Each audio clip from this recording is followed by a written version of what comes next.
going to go tonight anyway. To the library. Because he's been saying something. Who's work like in the country? Why not? Okay. It's true. I understand the logic. He could, because Freddie can't do this.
I'm going to send the letters back with you.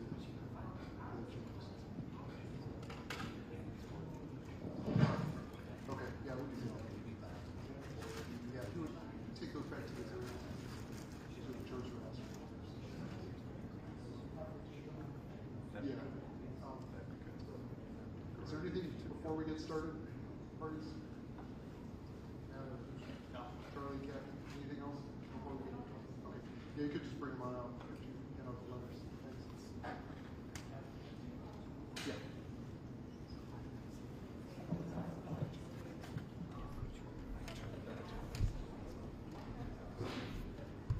State of Wisconsin versus Ronald Schroeder, 21C at 3608.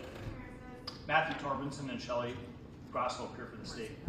Assistant State Public Defenders Charlie Glenn, Kathy Bakes, and Colton Hanson. Mr. Schroeder. Good afternoon, everyone. We are back on the record in this jury trial. I've been informed all the jurors are in the jury room. I've just sent back some letters for them they had asked for their employers. Was there anything before we get started? Mr. Torbenson? No. And Mr. Glenn? No. Okay. Our deputy will be bringing the jury in just a minute.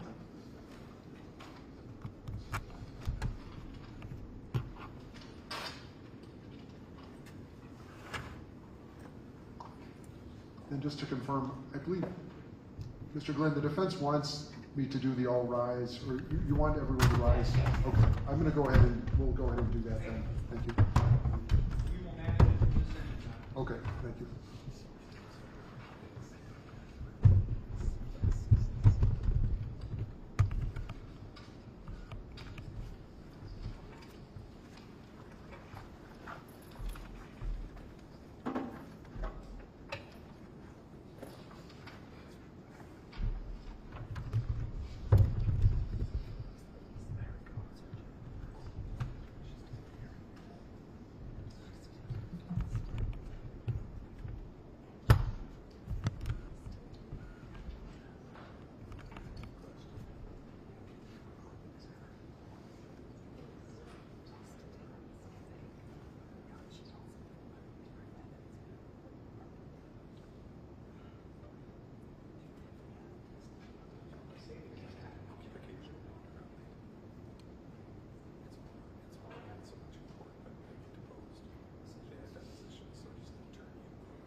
All rise, please.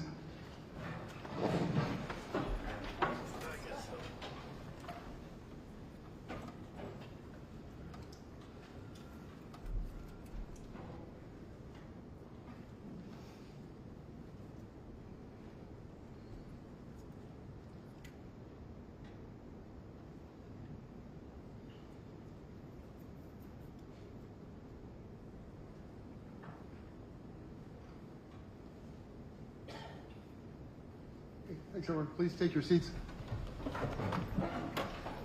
So, ladies and gentlemen, thank you for being so prompt after lunch.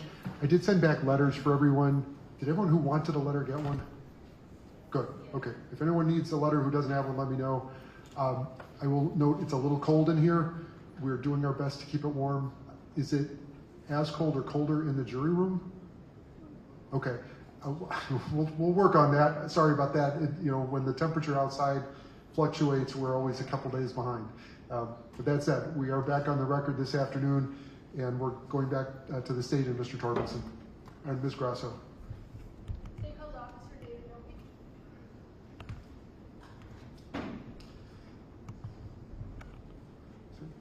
Madam Clerk will swear you in, officer. Thanks. Die solemnly swear to the testimony you're about to give is the truth, the whole truth, and nothing but the truth, so help you God. Have a seat up there. Speak clearly into the microphone. It is state your name as well as the record.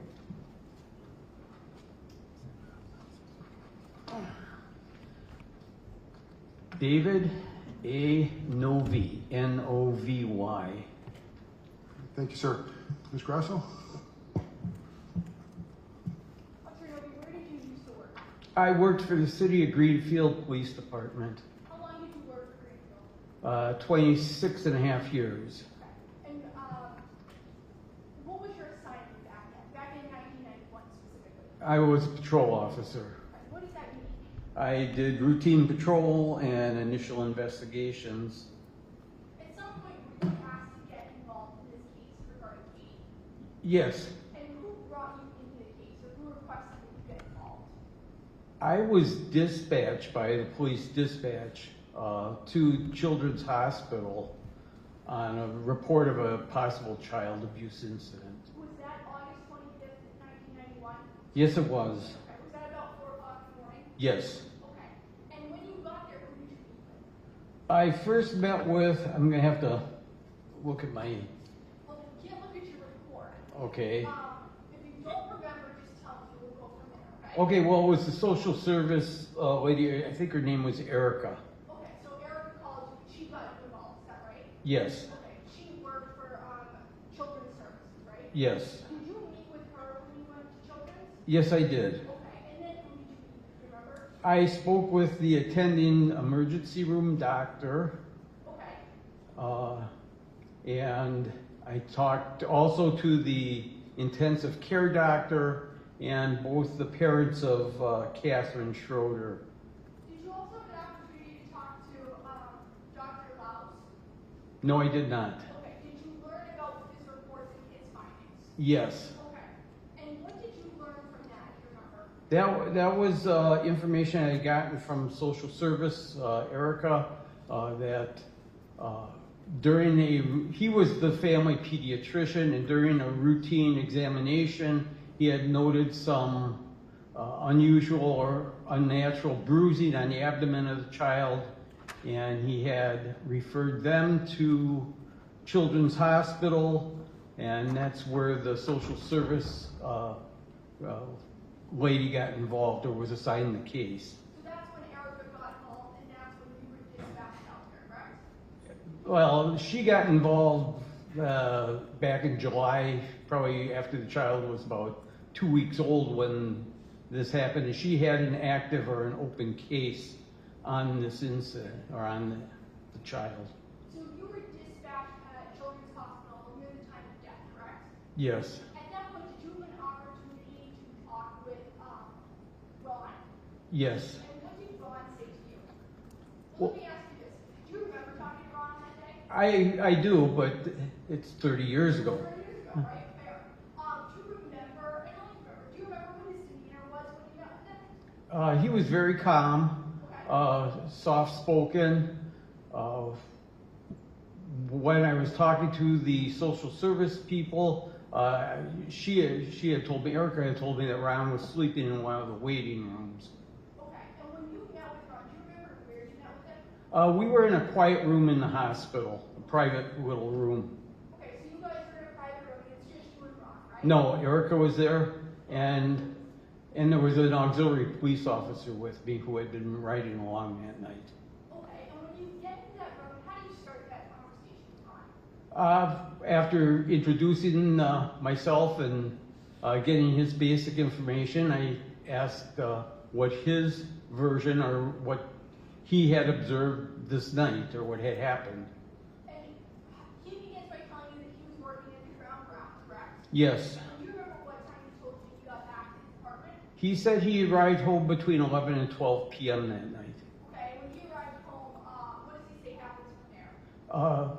His wife told him that the baby wasn't eating, and so he took the baby, and the three of them sat down, and he was able to get the baby to drink formula. I think he said like about 3 ounces of formula. Okay, so he gives the baby 3 ounces of formula. At that point, where does he put the baby? He held the baby for a little bit, and then he gave it back to his wife. And what does Ron say that she did after she received Katie? She was holding the baby, and she suddenly alerted him that the baby was not breathing. Right. And then something happens and he mentions the baby starts to spit out, correct? Yeah, Ron went took the baby, placed it on the floor. He said he tilted the head back gently, and he breathed a full breath into the baby. At that time, after he blew into the baby's mouth, the baby then spit up all the formula that it had just drank.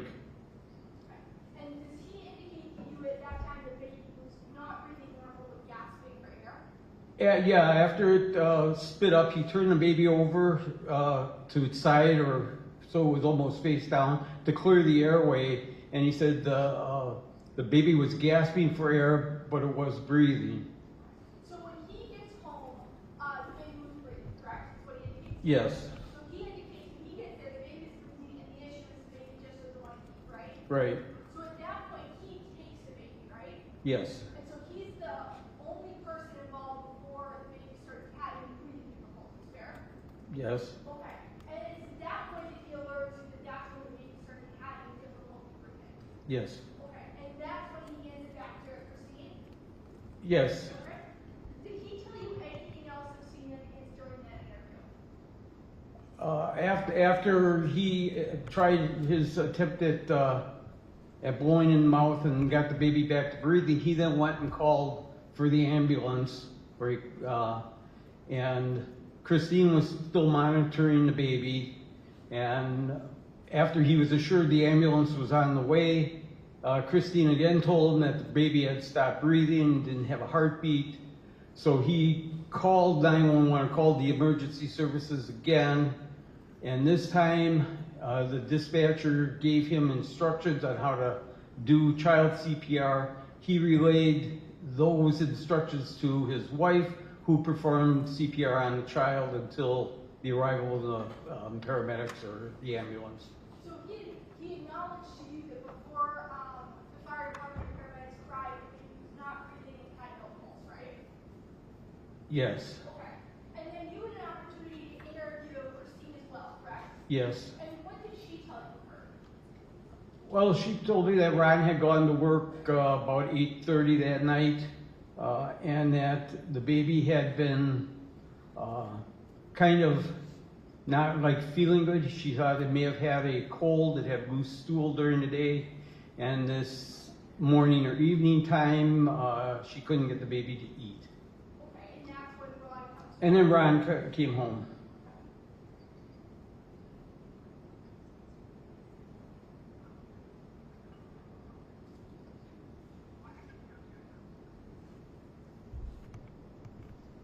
At some point, does Christine talk to you about a car accident? Yes, she did mention, because I had told her that the doctors at the hospital had both said that the injuries were consistent with a shaken baby or violent trauma of the baby being shaken. And I asked if there was any way that that could have happened, you know, in the course of their daily lives. And she said on the 22nd, she had been involved in a very minor traffic accident, and the baby was with her. It had been in a proper child safety seat, and there were no ill effects from that accident that she had been in. So she indicated the car accident was on August 22nd, right? Correct. And then you were talking to her on the 26th early morning? 25th in the morning. 25th early morning. Did she ever indicate that she went to the hospital or called somebody for the baby? No, And did she ever indicate that she called the police regarding the accident? no.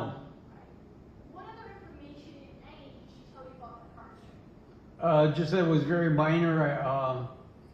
She had told me where it had occurred on her vehicle, and that I think she said she didn't have insurance, and that's why the police weren't called, but there wasn't enough damage to warrant it. Okay, and then did she say that did she notice anything wrong with Katie in between that car accident on the 22nd up until the time to call 911? No, not other than the fact that day that the baby wasn't eating for her. Okay. Did she mention any sort of physical injuries to the baby regarding the car seat? No, Okay. And when she mentions this car accident, is this after you kind of addressed the bruising and the physical issues with the child? yes, Okay, so when you sat down and said, hey, what's going on, it wasn't mentioned at that point? no, Not during those initial statements? right, Okay, only after prompting, right? yes. Do you remember what Christine's demeanor was when you met with her? She was very relaxed, it seemed, and quite calm about the whole thing. And when you met with her, were you guys alone? Well, with the social service woman, you know, it was the same situation that I had with Ron. There were the And the additional officer? right. But in kind of a private room? It was in a private room, in the same private room in the hospital. I have nothing else. Thank you very much, officer. Thank you. Mr. Glenn? Officer, in 1991, how long had you been on the force? 10 years. And did you investigate car accidents at all? Yes. Had you had any training in the effect of car accidents on people? Little. Had you had any training in the effects of a car accident? At all? What it does to people, what it does to other cars? More what it does to other cars, I guess, than what to people. And in your training and experience, is it common for even a low mile per hour accident to cause injury? I guess I don't understand your question So exactly. cars are going slow or fast, they can both cause injuries, right? Yes. Okay. And so we don't know what an injury from a car is going to be if it's fast or slow, correct? Correct. Okay. And in this instance, you've now testified that both parents, the mother and the father, responded to you, a police officer in uniform, I take it? Yes, sir. And they responded to you in a relatively calm manner. Yes. Did you find that unusual or consistent? Everybody reacts differently, I guess. Yeah. And so you didn't note anything unusual about Ron's demeanor or Christine's demeanor. They were just cooperating with you. That they were both, yeah, I noted that they were both very calm. And did that help you with your interview? Yes. Okay. Did there come a point in the conversation where Christine said she brought up the accident? She brought that up to you in response to your inquiry about what could have caused Katie's injury? Yes. And she brought it up a second time during the course of your interview with her, correct? No, we only talked about that once. And did you write a report about this interview? Yes. Okay. It's your testimony that she only brought it up once. Yes. Okay. But nonetheless, you took that seriously. Did you further investigate the accident, though? No. Did you ask if there was any police reports generated or any notes or who else was involved? I didn't know. She told me that she and the other party had settled it because there was no damage, very little damage. And she didn't have any insurance, right? Right. Okay. And so, but you know that people can be injured from low mile per hour accidents, right? Or minor accidents. Yes. And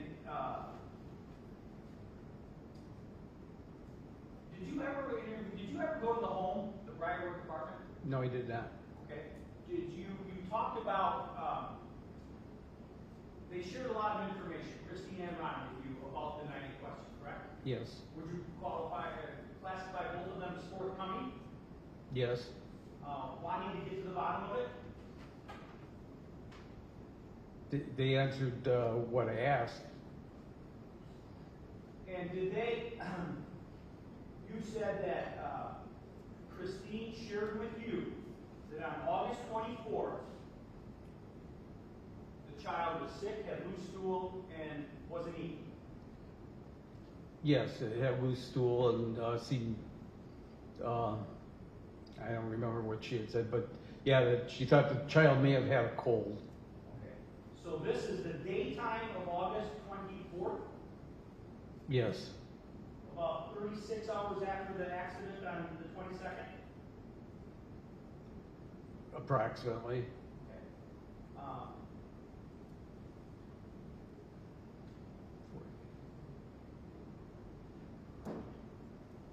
You also stated that Christine told you that she took the baby from Ron after he fed it, correct? Yes. And then after she had the child started not breathing, correct? Yes. And then your testimony is that Ron called 911 twice, Yes. attempted CPR personally, and then administered CPR through the dispatcher to Christine for the child, correct? Yes. That's what you want to do in your first responder. You want people to take action and try to solve a problem, correct? Yes. Nothing further. Thank you. Ms. Grasso?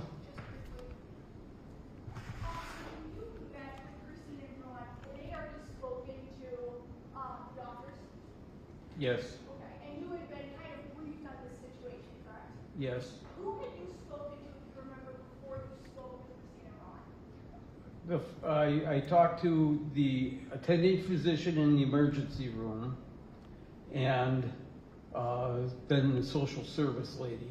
So you spoke with the doctor who had seen Katie and you spoke with Erica, correct? Yes. Did either one of them mention to you that Christine or Ron had mentioned a car accident? No. So the first time the car accident ever came up is after you told them about the results, correct? Yes. So they didn't mention it to Erica, right? I'm not aware of it. Okay, and then you weren't told it was mentioned to the doctor. I'm not aware of that either. Okay, and then when you interviewed them, they didn't mention it initially, right? Right. Okay, and then Christine was explaining to you that the baby had loose stools and she thought the baby had a cold, correct? Yes. Did she ever mention any sort of physical issues with the baby? No. Did she ever mention any sort of bruising with the baby? From this incident, no. No. Relating to the car accident?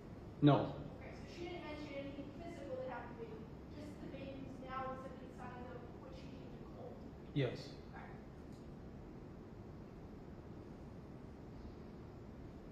When you wrote a report, you also put in what you observed with Ron and Christine, correct?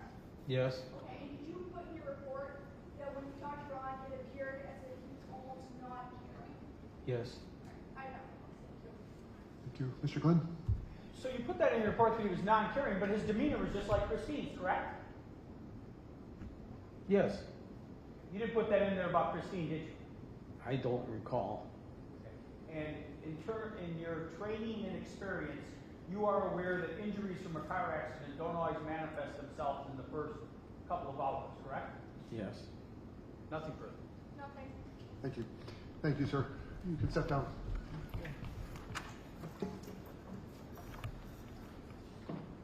Back to Ms. Grasso. He calls Dr. Carl Weigel to the stand. Thank you.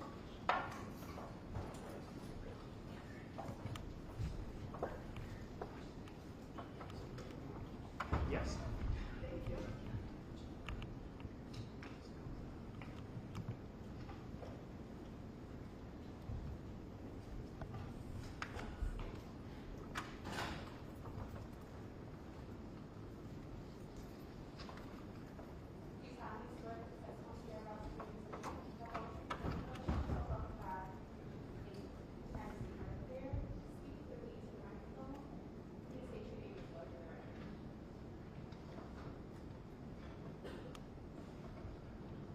My name is Carl Weigel. Sir, could you spell your name for the record, please? It's W-E-I-G-L-E and Carl spelled with a C. Okay, thank you, sir. All right, we're going to start with the state. Mr. Torbenson? Good afternoon. Hi. How were you employed back in August of 1991? I was on the faculty of the Medical College of Wisconsin, and I was on the staff at the Children's Hospital of Wisconsin in the pediatric ICU. How long in August of 1991 have you been working in the pediatric ICU of Children's Hospital, Wisconsin? Oh, in the Children's Hospital PICU would have been just over a year. What were your responsibilities in the pediatric intensive care unit of Children's Hospital? I was one of the attendings, which means one of the supervising physicians in the pediatric ICU. So I completed my training in the subspecialty, and I was responsible for guiding a team of residents, nurses, pharmacists, respiratory therapists, etc., in caring for patients in the pediatric ICU.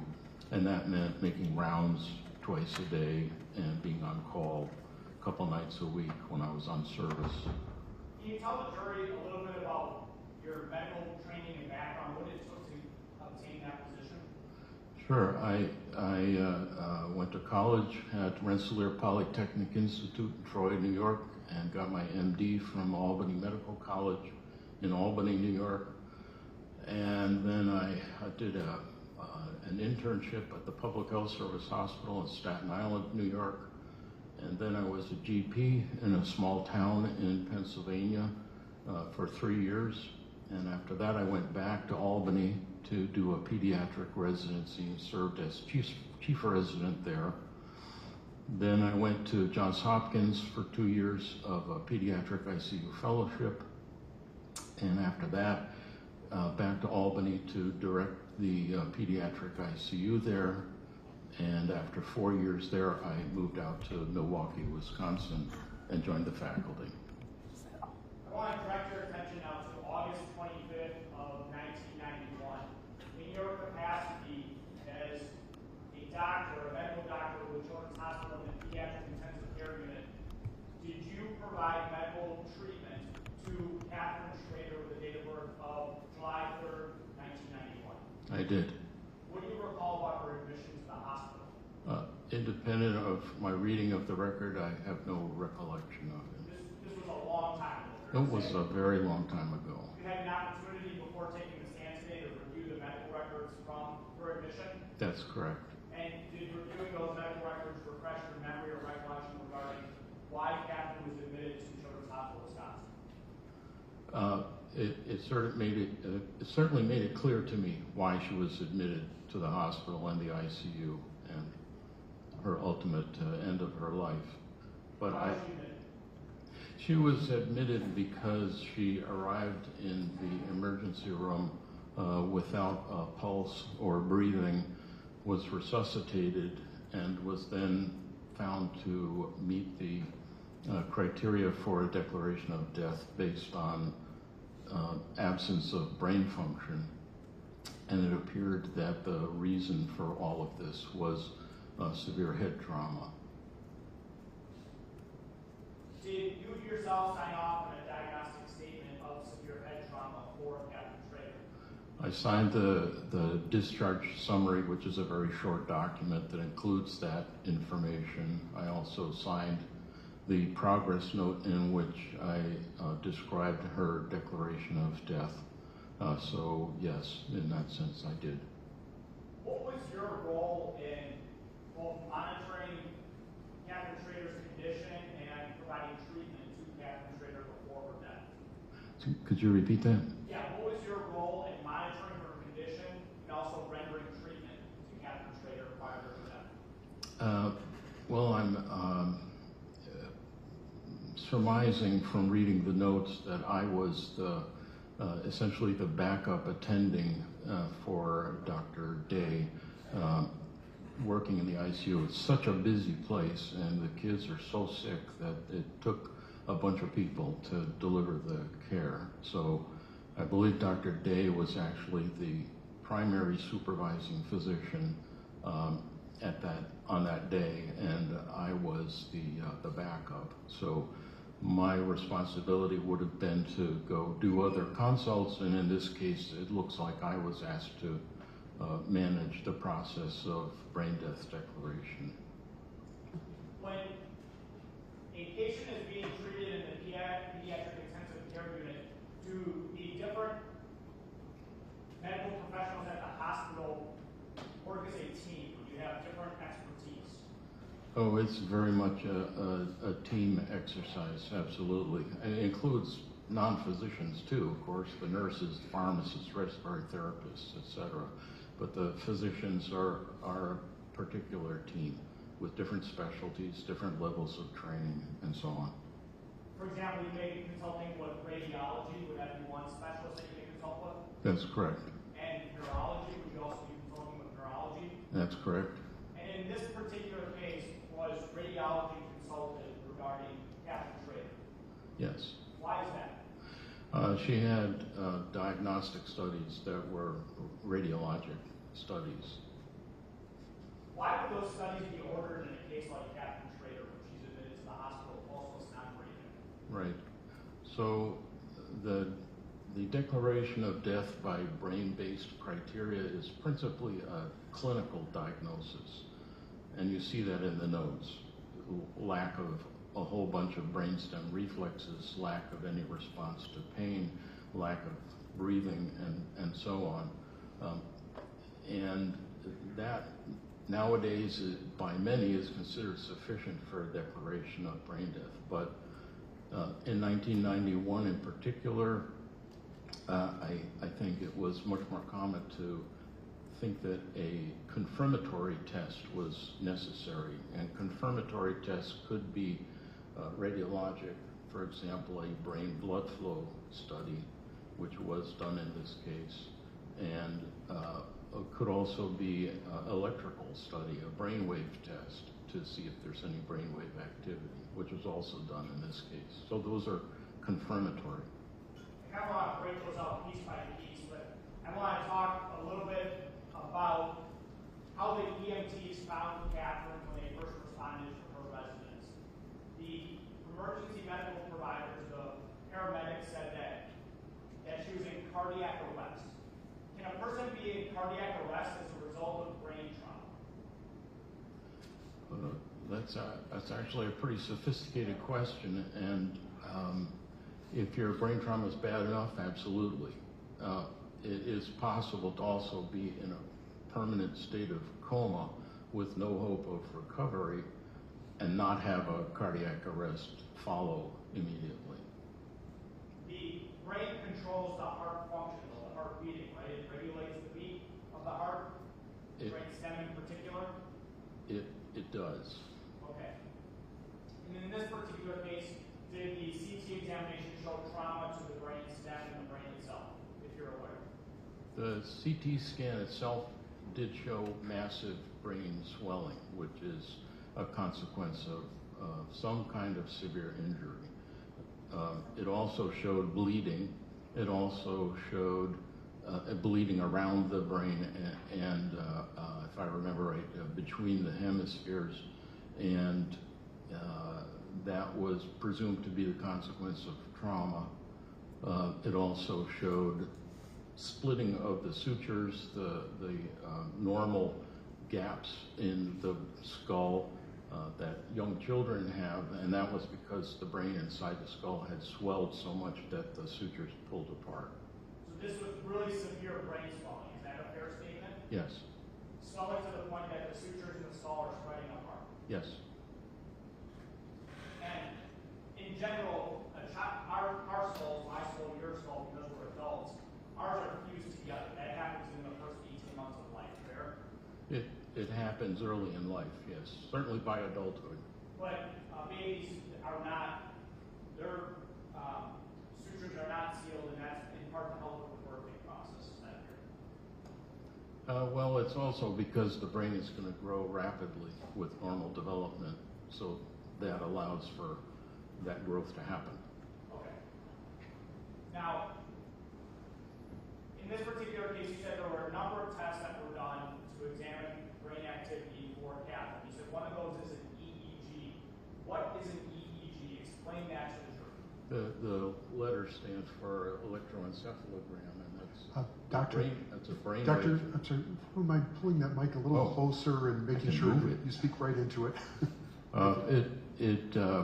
An electroencephalogram is a test where electrodes are placed on the scalp, and the electrical activity of the brain, which is fairly weak, is picked up by these electrodes. There's a whole bunch of them placed on the scalp, and by applying a lot of amplification to the signal, you can actually see these weak signals all over the brain in somebody whose brain is functioning. EEGs are used also to detect seizures, to do sleep studies, and so on. So it's got multiple uses. In this case, it was being done with a special technique, which is to use maximum amplification to see if any signal could be detected, because they're looking just to verify that the brain was completely quiet. Could any signal be detected in Catherine Schroeder's brain during that examination? No. What does that tell you? It tells you that the brain is not functioning. Can you achieve that with medication? Yep, if that's going to be a question. But there was no such medication delivered to cause that in this case. So it just means that the brain has stopped functioning. That is a confirmatory test for brain death. You talked about the CT examination, which shows brain swelling, right? It showed the spreading of the sutures of the skull. Right. And then you talked a little bit about bleeding in different areas. Explain that to the jury. So the brain is covered by membranes called dura, and you can have bleeding under the dura. That's called subdural hemorrhage. You've probably heard that term. So subdural hemorrhage just means that there's bleeding that's formed between the brain and this dural membrane. You can also have subarachnoid hemorrhage, which is deeper towards the brain, and those can both be due to trauma. In this case, that's the supposition. Is that they were from trauma? Is that a fair statement? Yes. Okay, so there was a CT examination, the EEG examination, which showed no brain activity. Was there anything else done that I'm missing? There was a flow study done at the bedside, which was that was a radionuclear study. So it's a test using a dye that gives off radiation, so that when you do the injection, you can place what amounts to a gigantic Geiger counter over the head, and you can actually see the radioactive tracer flowing through a healthy brain. In this case, there was no flow. Is that further confirmation of brain death? That's a very good confirmation of brain death. If your brain is not getting blood flow, your brain is not alive. Based on all the information you had and the tests that were done, the radiographic test, the EEG, the brain flow test, what did you find to be the cause of, or the diagnosis regarding how Catherine Schroeder died? The diagnosis at the time was shaken baby syndrome, which I think it's a different diagnosis. Now, I've been retired for several years, but I believe that that's no longer a preferred term for these kinds of findings, but it's all brain trauma. How long have you been retired for? 7 years. 7 years. Did you retire from Children's Hospital, Wisconsin, right here? I did. You did? Mhm. Thank you. Thanks for your time. Would you recognize your reports if you saw them again in court today? I think so. Okay. State exhibit number 5. What is this then showing you? This is the discharge order and instruction, so it's a sheet that's given out at the time that someone is discharged from the hospital. What do we see on this? This is a very simple note from me in this case. I just list the physicians who were involved and the diagnosis, and I just list one, which is shaken baby syndrome. Then I list the procedures that were done during the hospital stay, including cardiopulmonary resuscitation, a CT scan, EEG, brain flow scan, and CVP placement. And your signature is on the bottom of State's Exhibit number 5? That's my signature, yes. The exhibit also has a space for you to have secondary contributing conditions or infections, right? Yes, And you don't list a single one there, do you? that's correct. Okay. I move State's Exhibit number 5 into evidence. Any objection? Any objection? Exhibit 5 is received and marked. And that's what we're seeing right now on the elbow, right, doctor, where it says Yes, your diagnosis shaken baby syndrome, all the tests that you did to make that conclusion, and nothing listed as any secondary condition, correct? correct. Okay.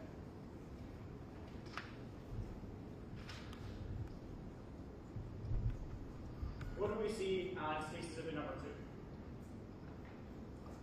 2? This is has 2 reports on it, 2 portable chest X-ray results.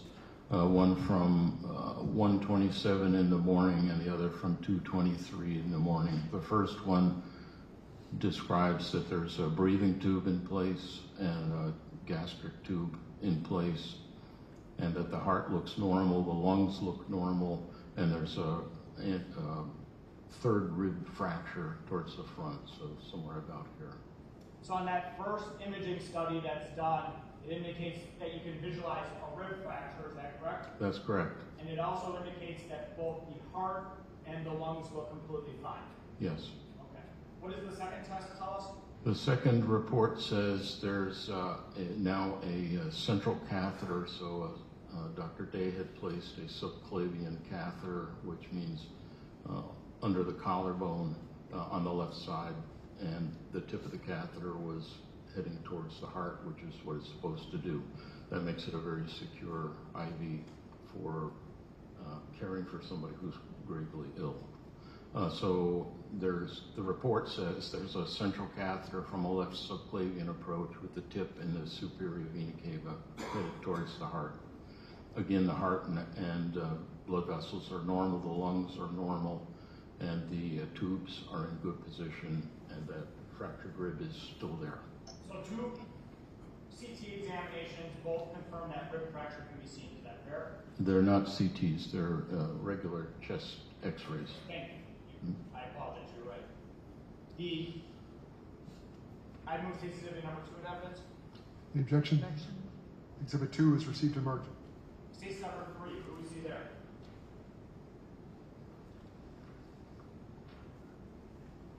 What do we see at number 3 now? Doctor, I'm sorry, could you pull the mic to the end of the mic? If you could speak into the end of the mic, please. Yeah. Thank you. The Exhibit 3 is the brain scan report, which says the study demonstrates markedly decreased cerebral perfusion. That means markedly reduced blood flow to the brain. The delayed images show no evidence of tracer within the sagittal sinus. The findings are most consistent with brain death. The remark about no tracer within the sagittal sinus refers to the fact that sagittal sinus is the big vein that drains the blood flow from the brain. So if there had been blood flow to the brain, there should have been tracer getting through the tissue and winding up in the big vein called the sagittal sinus, and there was no such tracer there. Therefore, there was no blood flow to the brain. I move 3 in evidence. Any objection? Which one is 3? The one you just testified to? I didn't see it. Can I see it? Yeah. Sorry. It's the nuclear medicine report.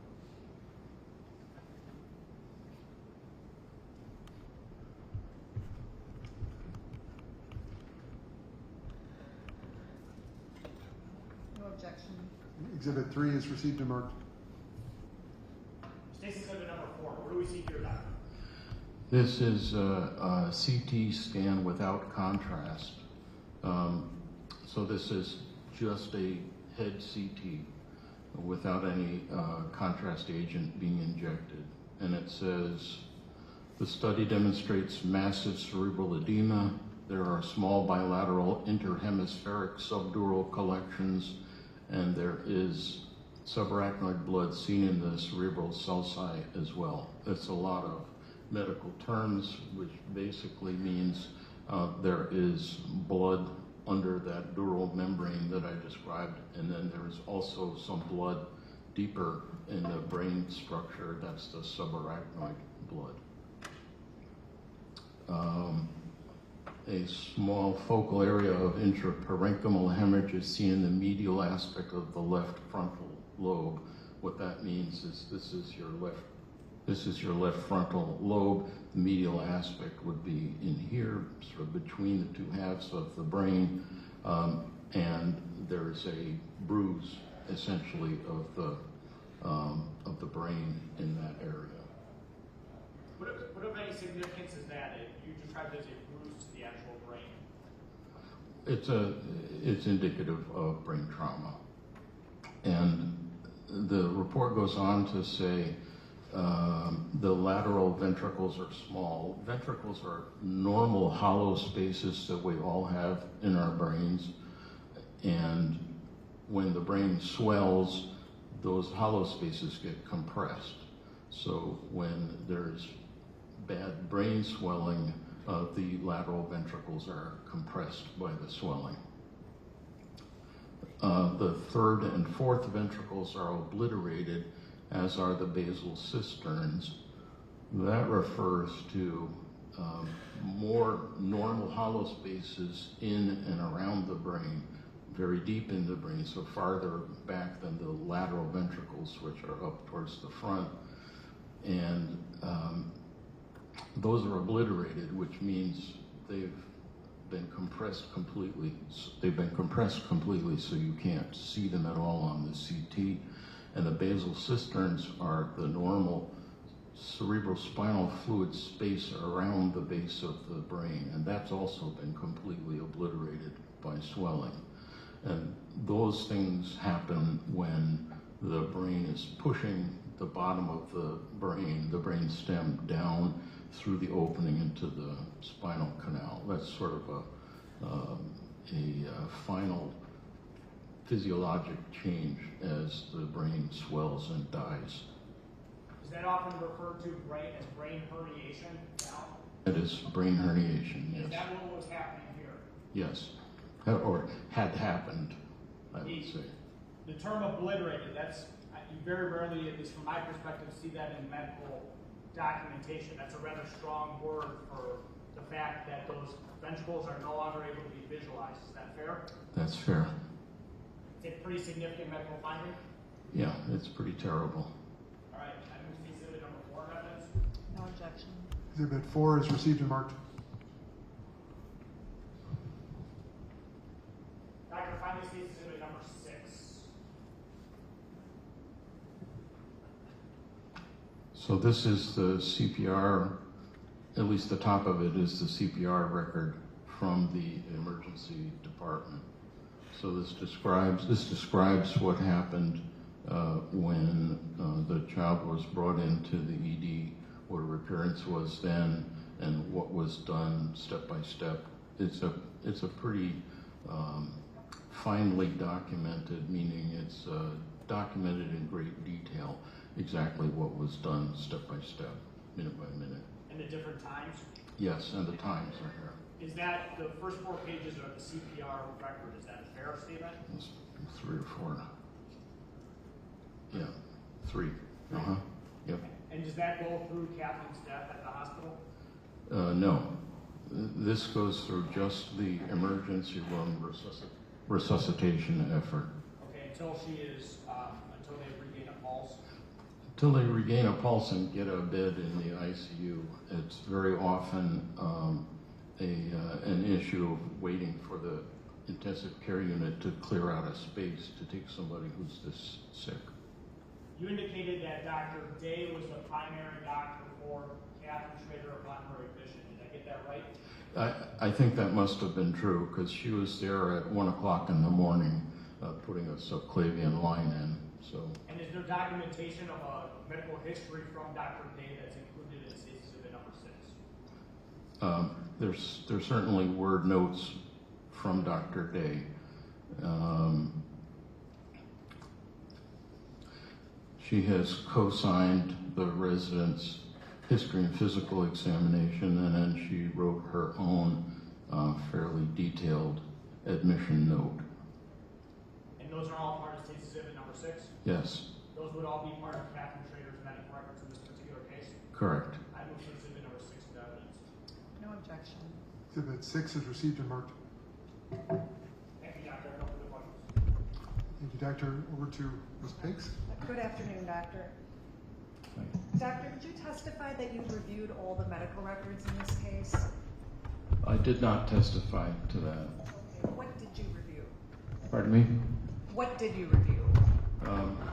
All of the pieces of the record that I just commented on, so exhibits 1 through 6.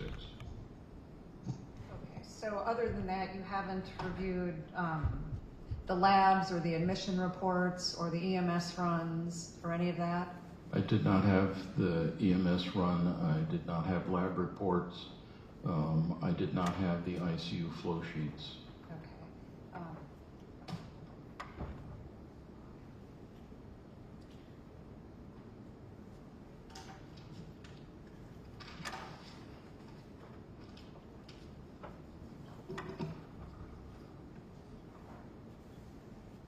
Doctor, I'm going to review what's been marked as Exhibit number 1, defense number 1, which is a complete copy of the children's hospital records from the 825 admission.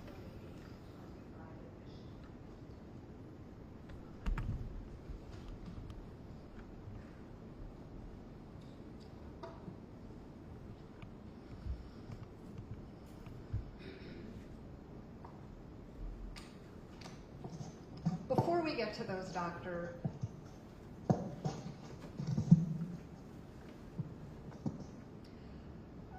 you mentioned, let me ask you this. In the ER, you mentioned in your earlier testimony that it's a very busy place.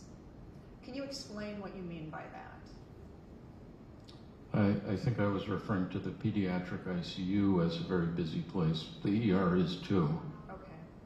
And when you say busy, what does that mean? That your shifts, you're constantly moving, constantly doing something, moving from patient to patient? It depends on your role, and it depends on the patient that is your current focus. So if you're running a resuscitative effort in one room in the ER, that's all that you can do. So there could be more than one room where there's a resuscitative effort going on. So the staff as a whole is doing a lot to help kids with a range of illnesses, from dying to, minor cuts and scrapes. Okay. So is it fair to say that many different people are working on patients at different times throughout a shift? Absolutely. It's another teamwork requirement. And so to some extent, you're relying on someone else may have observed or interpreted or their opinion. I couldn't quite hear that. So to some extent, you're relying on someone else's observations or opinions or interpretations. Yes, Okay. For example, you are not a radiologist, correct? that's correct. Okay.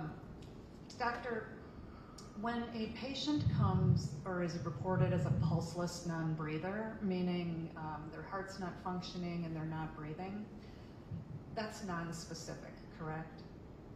That is not, well, it's specific as far as pulseless is no pulse, not breathing is no breathing, but what is your question? My question is, you don't know from the fact that of the cardiopulmonary arrest what caused it. That's true. And with infants, for example, in this case, we heard testimony from the paramedics that arrived that there was 5 minutes between the 911 call and their arrival, and that the patient had been pulseless and not breathing for at least 5 minutes. If an infant is pulseless and not breathing for 5 minutes, is that of concern? Yes, And why is that? because when your brain is not getting any blood flow, there's a high risk of further brain injury. And how does that happen? How does that further brain injury happen? Well, the answer can get very complicated, but basically any part of your body that doesn't receive oxygen and have toxins carried away by the blood is at risk for serious injury or even for that piece of tissue to die. So, And is the brain more sensitive to oxygen deprivation than your hands, for example? yes. Doctor, Mr. Torbenson asked you about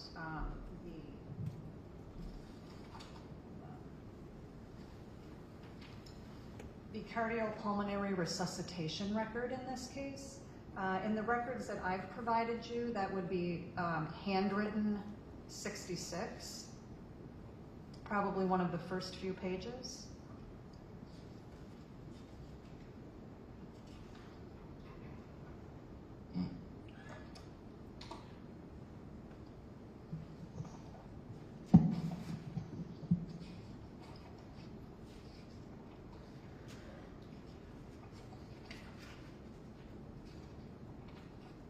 Okay. And let me preface it with this, Doctor. Do you recognize these records as Children's Hospital records from 1991? Yes. Okay. And on page 66, what is this?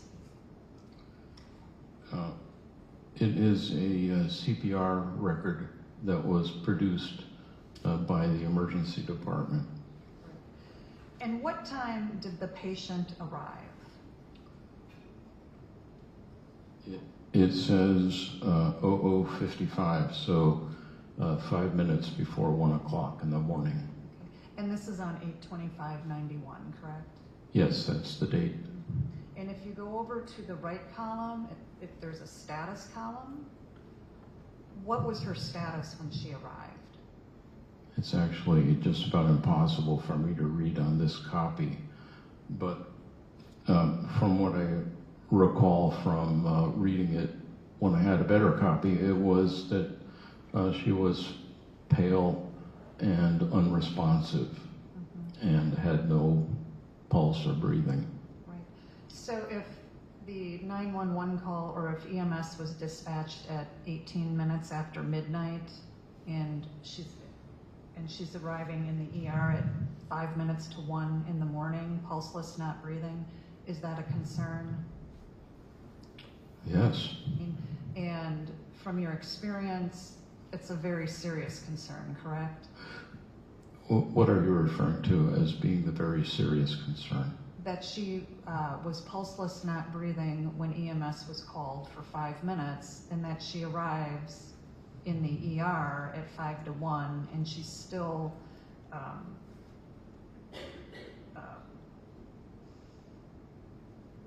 she's pale and unresponsive. Well, once the emergency medical services team arrived, presumably very experienced at doing CPR, the brain would actually have been receiving any blood flow that it was capable of receiving because of the CPR. Correct. And on breathing to confirm that on arrival would mean you'd have to stop CPR to make sure there was no pulse. But that doesn't mean that there was no pulse occurring during CPR. And so in these records here, the cardio resuscitation record, did her heart stop when she was in the intensive care unit? Or are these from the intensive care unit? No, this is from the emergency department. Okay. Did her heart stop while she was in the emergency department? Presumably, there's just so much detail that gets put in here, but if they describe her as still needing CPR, that would imply that there was no pulse. But there is also a statement, as I recall in here, that compressions were stopped when it appeared that a rhythm had returned and there was a pulse. And that's at 57? Again, it's a little hard to read, but I think that's right at 0057. And doctor, if you go further down that sheet, it mentions defibrillate. Do you see that? Yes, and I think that might have been a misnomer, because what they really say, what I read in here before, was that there was ventricular tachycardia, which is not the same thing as ventricular fibrillation. So she was cardioverted, that would be a more correct term, out of ventricular tachycardia into a more normal rhythm. Doctor, in the intensive care unit or in an emergency department, is it fair to say that you normally don't know these patients? I would say usually we don't know the patients, but if a child is very fragile, it could be somebody that we've seen before and we'll see again. Other than those, for example, in this case, had you ever seen Katie before? No. Did you know anything about her prior to that night? Okay. No. And that would be a lot of what you do in the ER, correct? Seeing patients like that come in emergently, and you don't know them. I didn't work primarily in the ER, so that would be true of people in the ER and also true of people in the ICU. And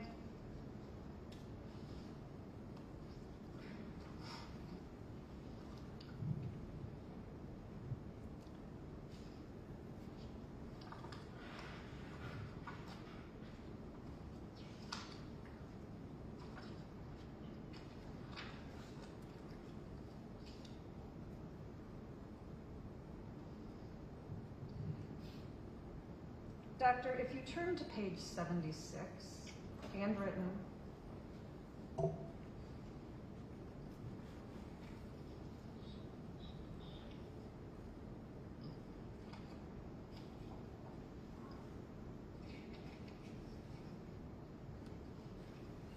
Okay, I have it. at the very bottom of the page, number 4, it says abnormal coagulation studies probably secondary to hypoxic ischemic insult. What does that mean? I'm not sure. I see on this is CHW 76. At the very bottom. Oh, okay, I see it. Number 4, abnormal coagulation studies probably secondary to hypoxic ischemic insult. Yes. That's what you're asking? Yes. What does that mean? Well, hypoxic, a near-death experience damages lots of cells, including the lining of the blood vessels, and so you could see a significant change in blood coagulation properties because of the damage that came from a near-death experience. Could it lead to more bleeding than you would normally see? It could. Doctor, I want to go back to the CT scan. It would be page 119 in the records I handed you. Okay, I'm looking. Yes. My I have- question have to it. you, and I know you're not a radiologist, and do you have any memory of looking at the CT scans in this case? I have no independent recollection of it, no. Okay. And my question to you is, whoever is interpreting the CT scan is describing cerebral edema, okay? Do you know what time the CT scan was done? It could certainly be found in the nursing part of the record, or it might be, again, this is a document that's very hard to read. Doctor, could you turn to page 89?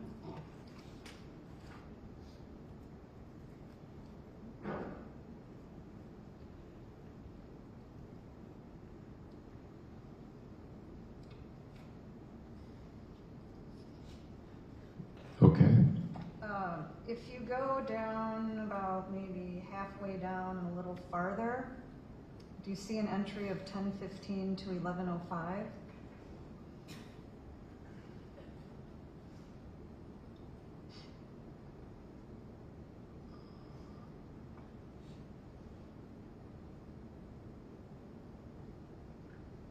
Oh, yes, I found it. Does that clue us into when the CT scan was performed?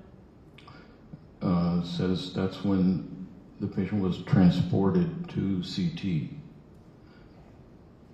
And so that would be about, well, almost 10 hours, well, a little less than 10 hours after she's admitted to the hospital, correct? It would be slightly more than 9 hours. Okay. Right. And with the history of having been a pulseless non-breather for over 5 minutes, resuscitated in the ER, would you expect there to be swelling at the time they take the CT scan? If there'd been a serious brain injury, I would not be surprised to find that swelling has increased. Mm-hmm. Does when there's a hypoxic ischemic insult, does the brain also swell? It does, although it takes a lot more time than a simple traumatic injury. Mm-hmm. And let me ask you this, back to page 119.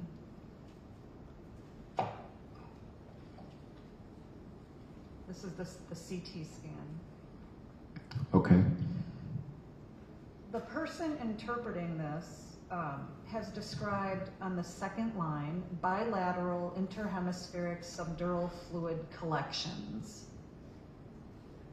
Okay? Yes. Do you know what that person means by subdural fluid collections as opposed to hemorrhage? Well, fluid collection would be a less specific term than hemorrhage. Okay, so subdural fluid, and we don't have the CTs, correct?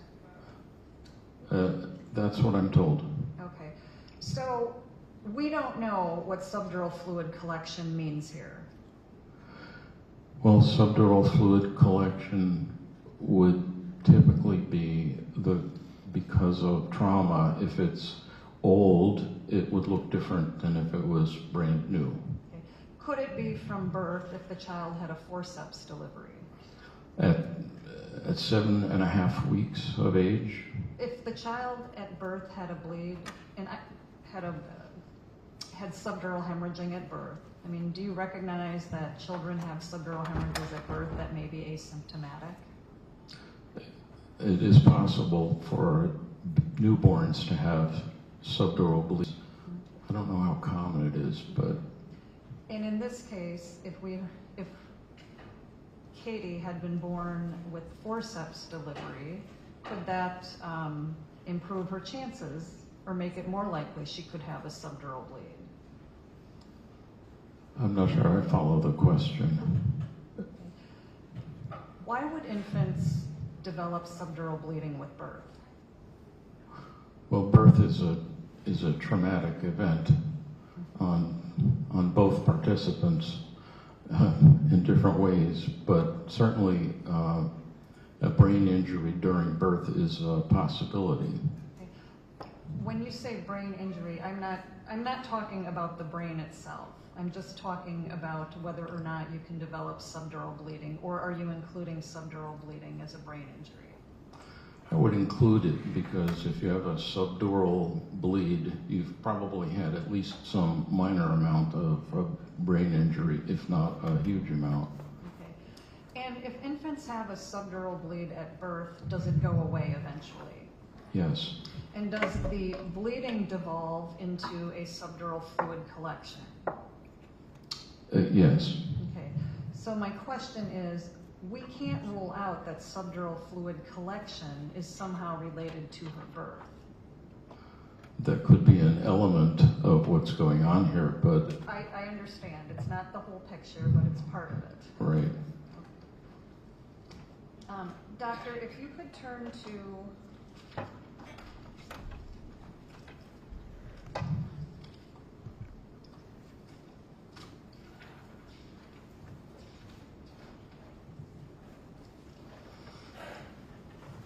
child, it's handwritten 64 in these I'm records. sorry, could you repeat? 64.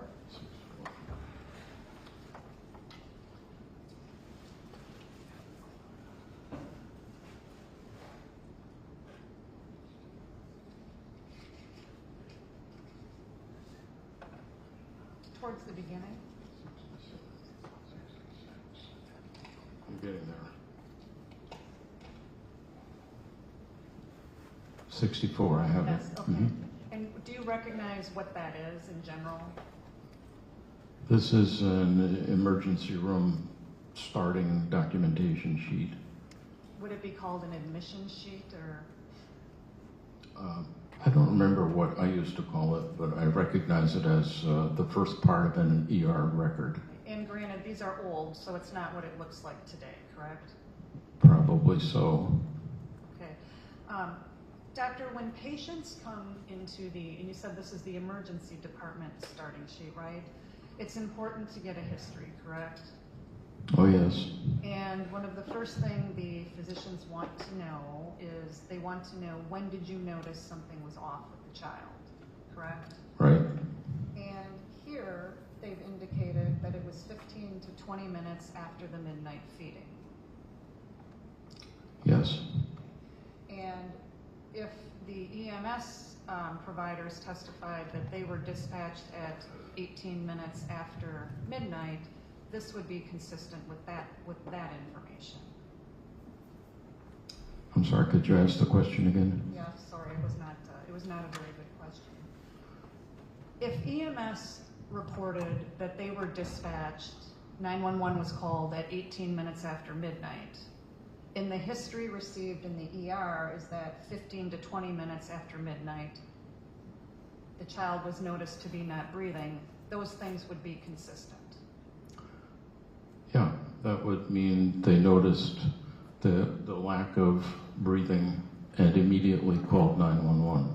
Correct.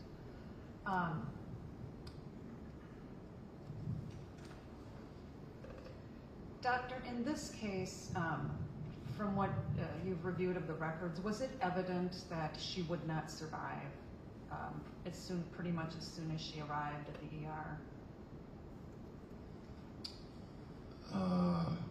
I think that might be stretching it.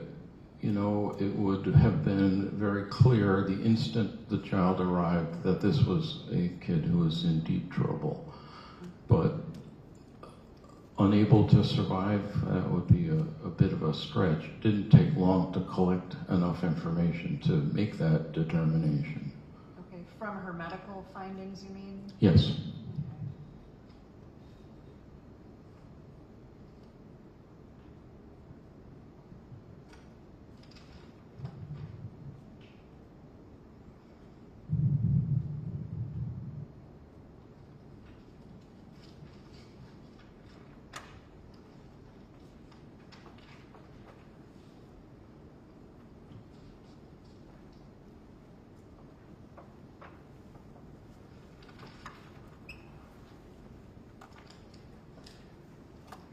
Doctor, do you recall reporting this to the Milwaukee County Medical Examiner's Office?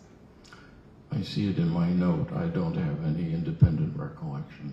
And do you have any independent I'm assuming you have no independent recollection of the information that you gave them when you Sorry, contacted them? I couldn't hear the end of that.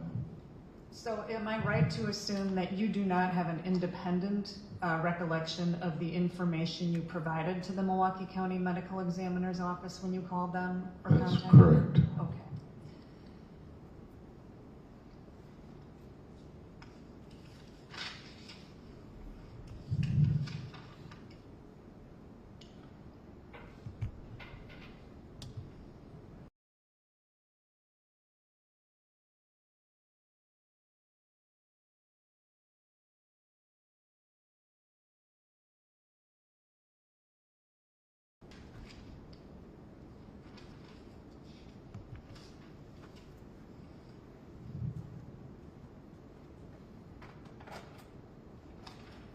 Doctor, am I correct in assuming you did not interview either of the parents of the baby? From the notes, it's clear that I spoke to them. Okay. Do you have any recollection of that discussion? I just have my notes. Okay.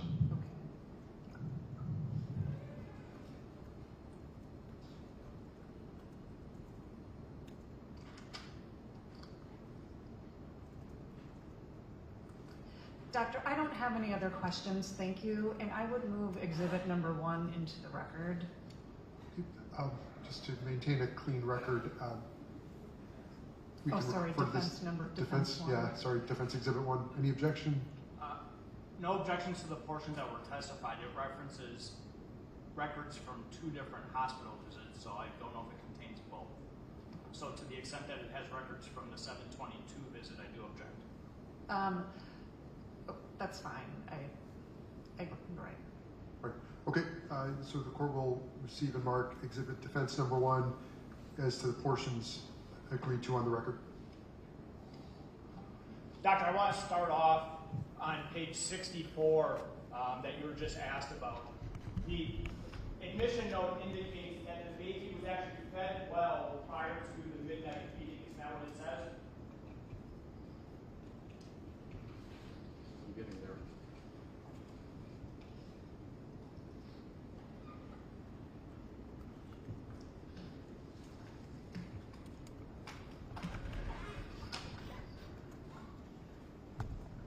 Oh, I see what you're saying.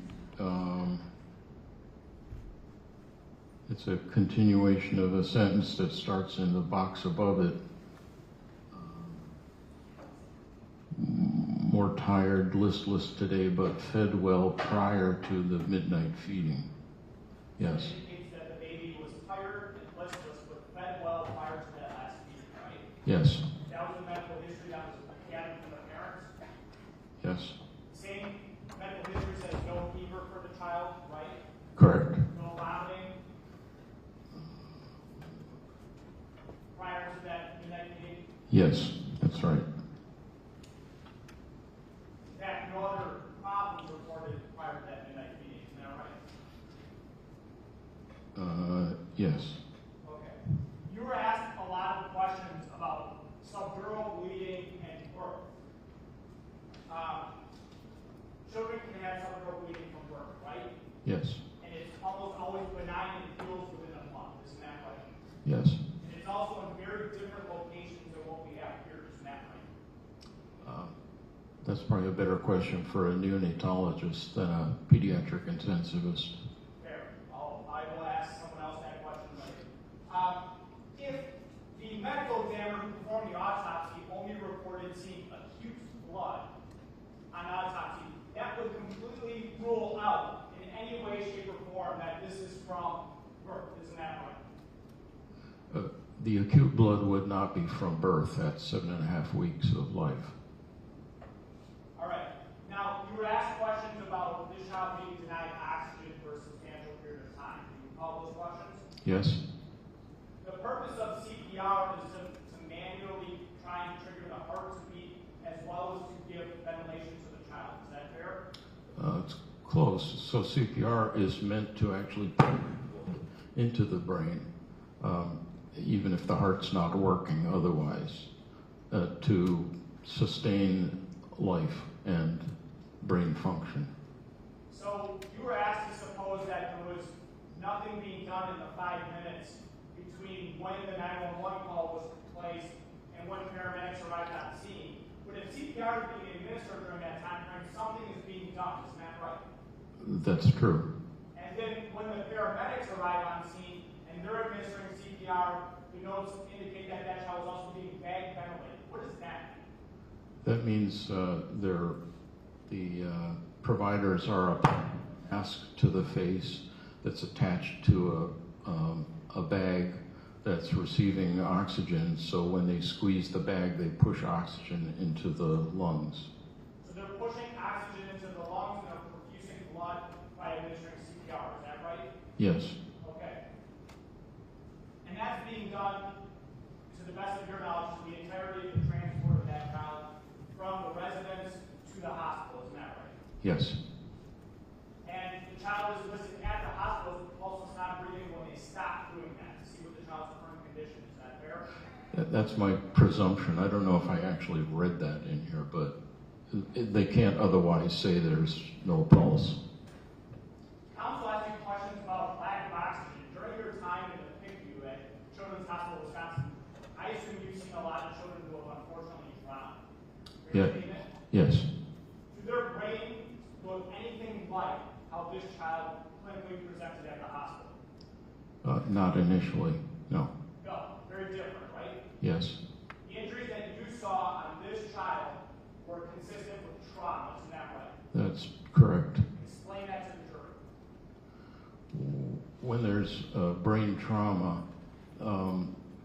whether it's from a shaking injury, an impact injury, a gunshot, the tissue damage is immediate, and so you see prompt swelling and fresh blood.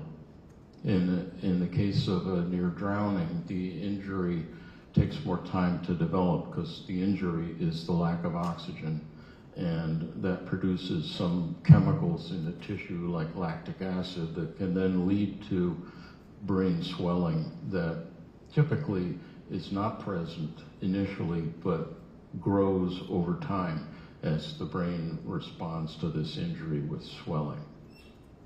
When a child like Godfrey suffers a traumatic brain injury, can hypoxia be a secondary injury to that brain injury? Absolutely. Can you explain how that works to the jury? Well,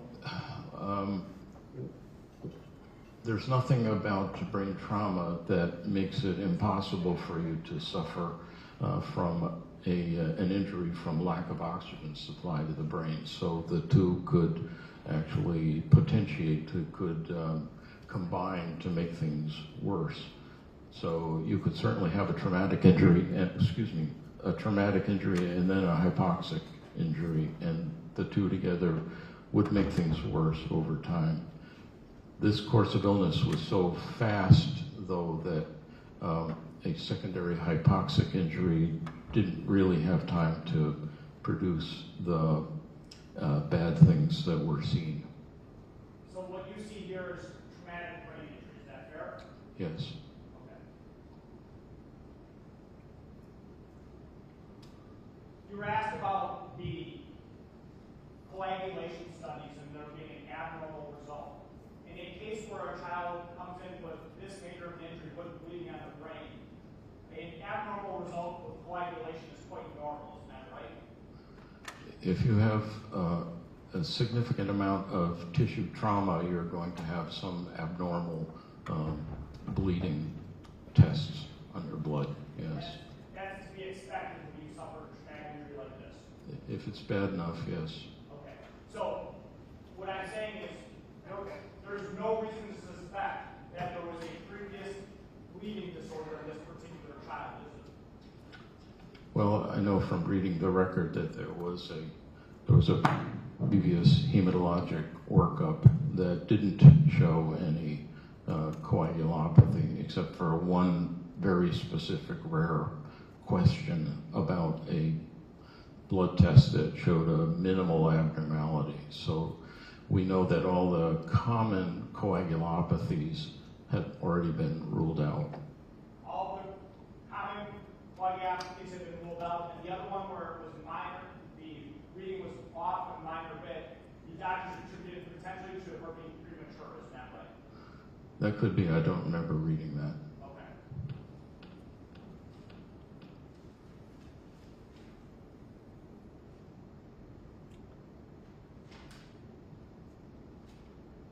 So I'll make sure I cover everything, Doctor, sorry. Sure.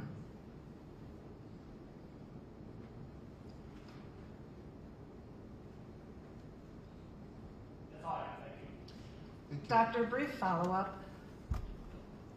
When the brain swells, it looks the same no matter the cause, correct? With a CT scan, it's hard to make any differentiation. If you don't know the time course and you're just looking at a CT scan, it might be hard to tell what was the cause of this swelling. Yes. Okay, thank you. No further questions, Doctor. Thank you, doctor. You can step down. Please hand that. Sir, if you wouldn't mind, thank you.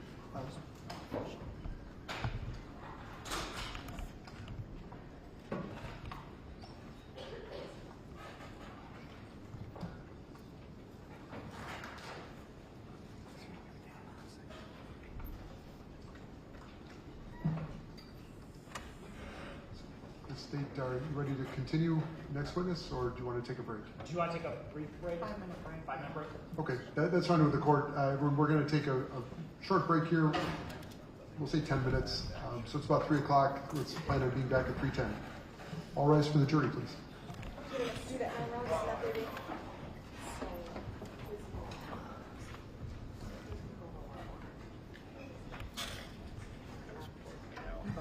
No, you're okay. I'm not shooting this in front of. If you can still get up.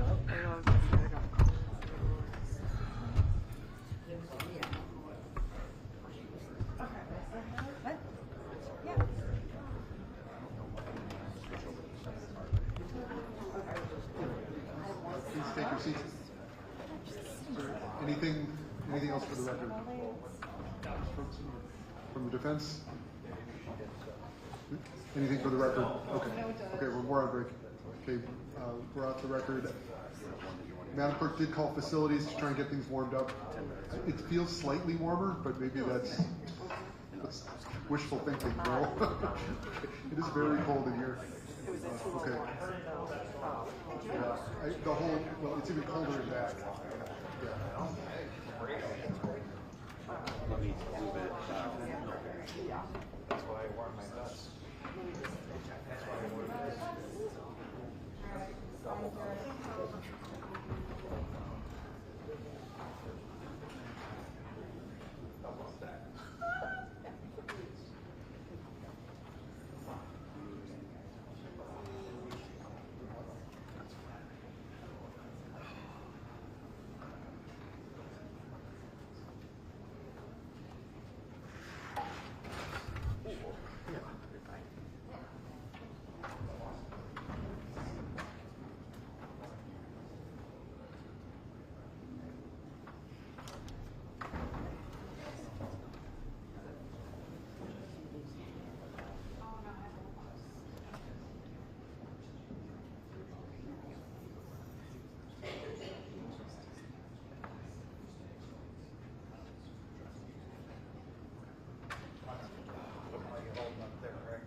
Oh well.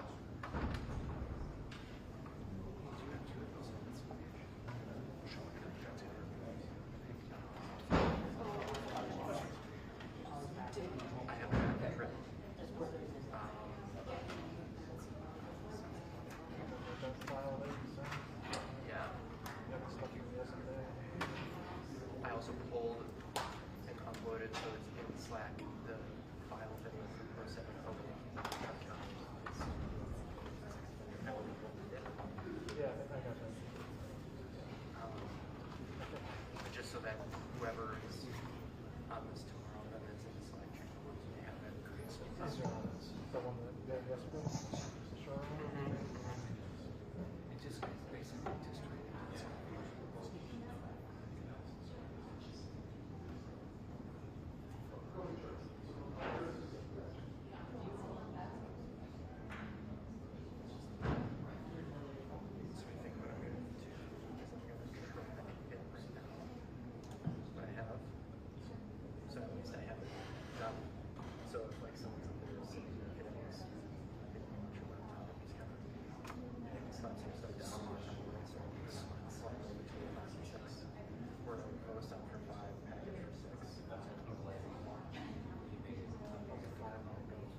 Right, right, they could be looking down. So I'm trying to write it. I didn't write my reporter. I'm not sure if we're gonna be in the hallway or outside. By 5 o'clock we'll be outside. Okay, cool. That's what I wanted to hear. Nothing to pass on. Like literally, I could hear them on their walkie-talkie. Like I'm like 2 minutes to my kid, and they're just like, they're not leaving. Yeah. And I'm like, oh my god. I like trying to tell them. I was like, I want to be out of here the second They it's don't done. care at all. But yeah. That's your problem, not their problem. Yeah.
I would want to do it on the microphone.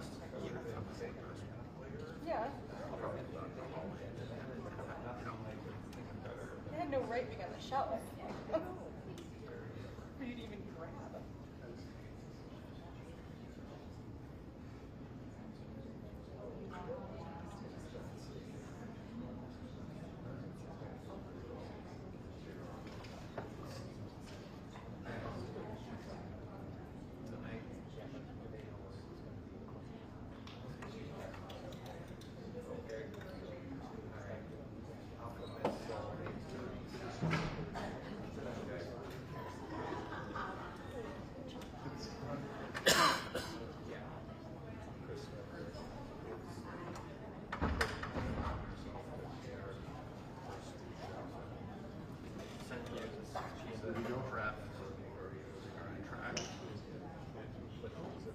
All right, we're back on the record. Anything before we bring the jury back? Either party? No? Okay. Judge, Oh. we have one witness that we're gonna call this afternoon. She's home ill. We're hoping to have her come back tomorrow, but that may affect how many people we have available this afternoon. Okay. Okay. We'll, but you do have some people lined up right now? Yeah, if you will, Okay. I just don't know that we'll go all the way till. Oh, But but, because we have at least 2, maybe 3. okay, well, we'll see how far we get. That's after 3, so. All right, let's bring in the jury, please.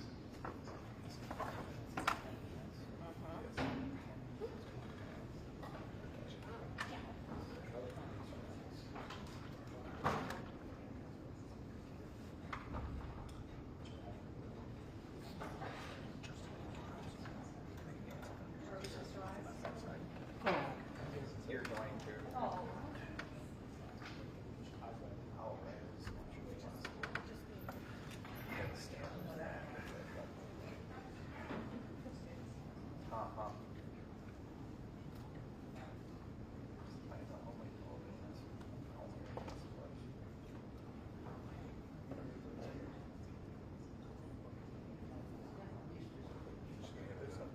You want a cushion?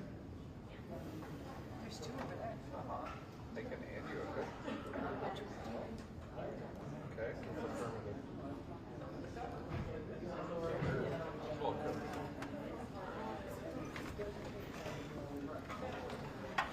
It works.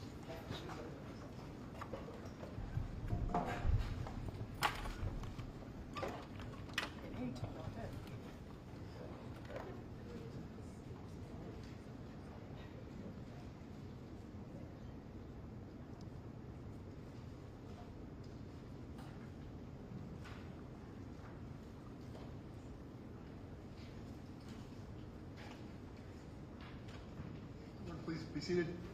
Back to Mr. Torbenson and Ms. Grasso with your next witness.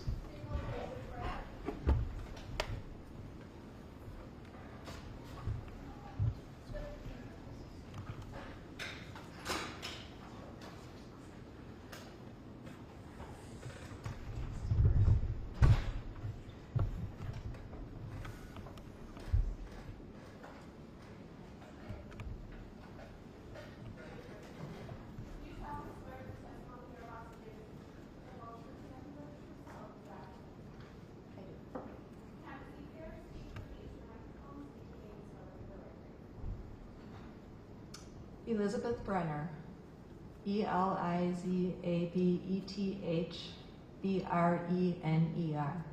Thank you. Ms. Grasso. Good afternoon. How are you? I'm good, thank you. What is your relationship to Catherine Christine? Christine is my sister, and Catherine is my niece. Quiet. You're kind of so fine. Okay. Stop right in, all right? All right. Christine is your sister. Mm-hmm. Correct. Okay, and do you remember when Christine started dating Ron? Yes. About how old were you, or what time period was that? I was it was the summer after my first year in college, so I was 19, And what's the age difference between you and Christine? a year. Who's older? I am. Correct. So she started dating Ron when she was going into college, right? Correct. Okay. And what are some, were you pretty close with your sister? Yes. Yeah, we're a close family. Yeah. Who was Ron? At that point, I was just getting to know him. Okay. Mm-hmm. And someone, you go to college, correct? Mm-hmm. Did you go to Whitewater? I did. Did your Christine also go to Whitewater? She did. Yeah. Mm-hmm. What was Christine like at Whitewater? She was very, was excited to go, and we lived together in the dorm. I had a group of friends in the dorm from the year before, and a lot of us stayed for the second year. And she roomed with me, and so I introduced her to my friends. She went to classes, she made friends, she was very social. She was pretty engaged in the Whitewater community. She was. She was pretty engaged.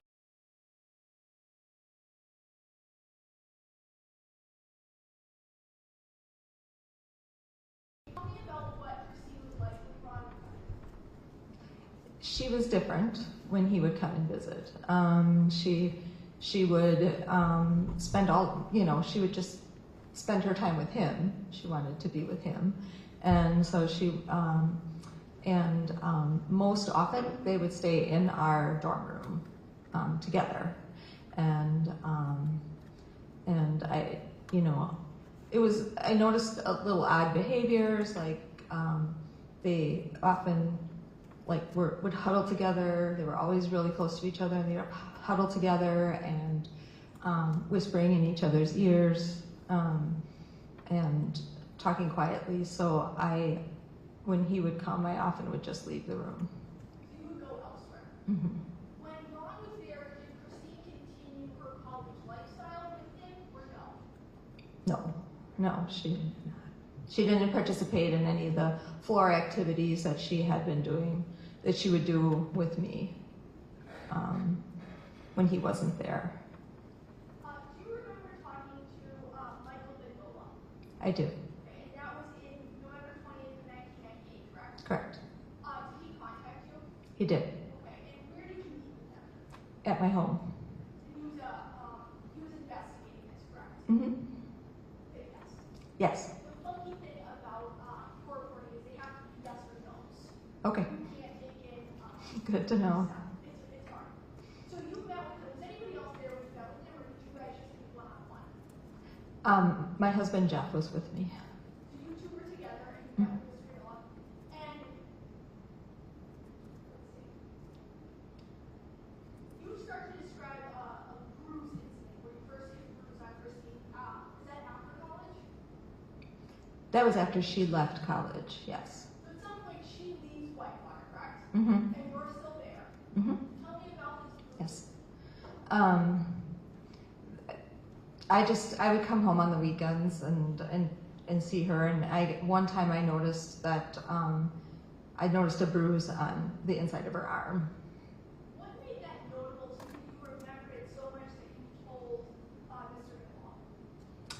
Miller? Well, because it was on the inside of her arm, so if she had injured herself, like bumped into something, it wouldn't have been on the inside of her arm. Was it a pretty significant size, or was there anything It was. about the bruise? It was fairly small. I'm trying to remember exactly how large it was, but at that, it was a fairly small bruise. That particular one, yeah. Did you say anything to her about that? I didn't at that time. Did you tell anybody else about that? No. I don't remember. I might have, because we, as a family, had concerns about the relationship between Christine and Ron. And we'll talk about that, but I want to talk about some of these specific incidents that you Mhm. discussed with them, right? Okay. Do you remember an evening that Christine called you in the middle of the night? Yes. Okay. And was this back, this was after college, correct? This was after college for me. Okay. So this was several years later. And this is before Katie is born, but she's still dating Ron, correct? Yes. Okay. So you were in your mid-20s? Yes. About 20-something now? Yes. Tell me about that incident. You're asleep, correct? Yes, I was sleeping, and the phone rang, and I heard it and answered it, and Christine was on the other end of the phone, and she was screaming, "Help me, help me," over and over again, and then it was, he's either going to hurt me or he's going to kill me, and I'm assuming referring to Ron because that's who she was with, and I get my parents, so I was living at home at the time. I had a year in between college and work, and where I lived at home, and so I get my parents, and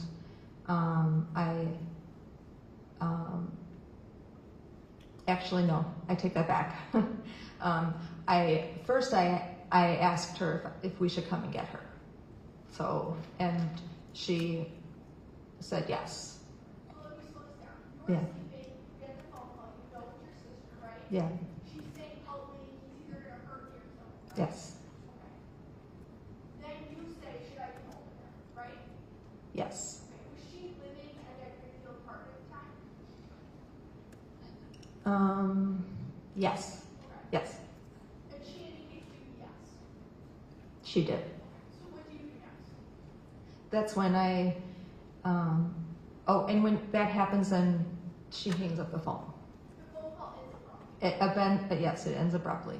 Where do you go? And I go to my parents, my mom and dad, and I get them up and let them know. My brother Eric was living at home as well, and so we get up and we're getting ready to go, and the phone rings again. And it's Christine again, and she's surprisingly calm on the other end of the phone and saying, "We don't need to come." And what did you do? So the phone call ended, and then, we talked about it as a family, what we were going to do, and ultimately we ended up not going. So you chose, she calls you up praying, right? Yep. Yes. You guys end up not going down there. Yeah. Why did you go anyway? Well, to be honest, this is, 4 years, three or 4 years into the relationship, and we knew that Ron had a pretty strong hold on Christine. He had alienated her. I mean, it was surprising she called our house, even called our house, but he had alienated her from us, and we suspected that there was abuse. Okay, so you suspected there was abuse, you suspected this friend phone call probably something to do, right? That's correct. But you didn't report it to the police, correct? Correct. Why not? Because in my case, for me, I was afraid that I would make it worse by calling the police. She called, whatever the issues between them was resolved. She was calm, and she, I shouldn't say it was resolved. But I was afraid if we went over there that would anger him and it would make it worse for her. I want to talk about another incident. You were working at a bank at the time, correct? Yes. Okay, the bank had a picnic out, right? Yes. Do you remember this day you went to a bank picnic? Yes. And then you had contact with Christine, correct? That was that was after Katie was born. Yep. And I was babysitting Katie. Okay, so when you talked to Mr. Nicola, you talked to him about the timeline of this, correct? Yes. This is going to be the first event that we talk about after Katie's birth. Yes. So Katie was born on July 3rd, 91, right? Yes. And then she died August 20th, right? Yes. So when you met with Mr. I know that you guys kind of determined that this was somewhere before the first hospitalization on July 22nd. Correct. Yeah. Tell me what you remember from the bank meeting day. I was babysitting Katie. I had her for the day, and was excited to take her to the bank picnic and show her off to my colleagues, and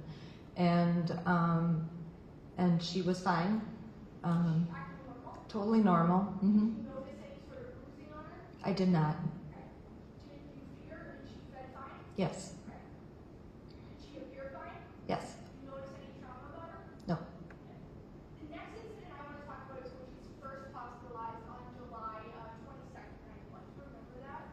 Yes. At some point, did you go to the hospital? I did. I went the second day. And was that the day that she had all of the bruising on her chest now? She did. Yes. What do you remember seeing of Katie on that day? I went to the hospital, and Christine and my mom and dad were there, and I saw Katie, and they changed her, and I was able to see the bruises and scratches on her abdomen. Was it clear to you that on this date something was wrong? Yes. Did you try and address this with your sister Christine? No. Why not?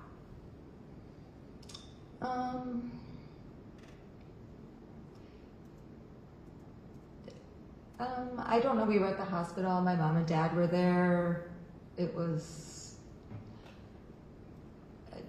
at that time, there was no explanation what it was from. So I guess I just didn't have really the opportunity to address it with her.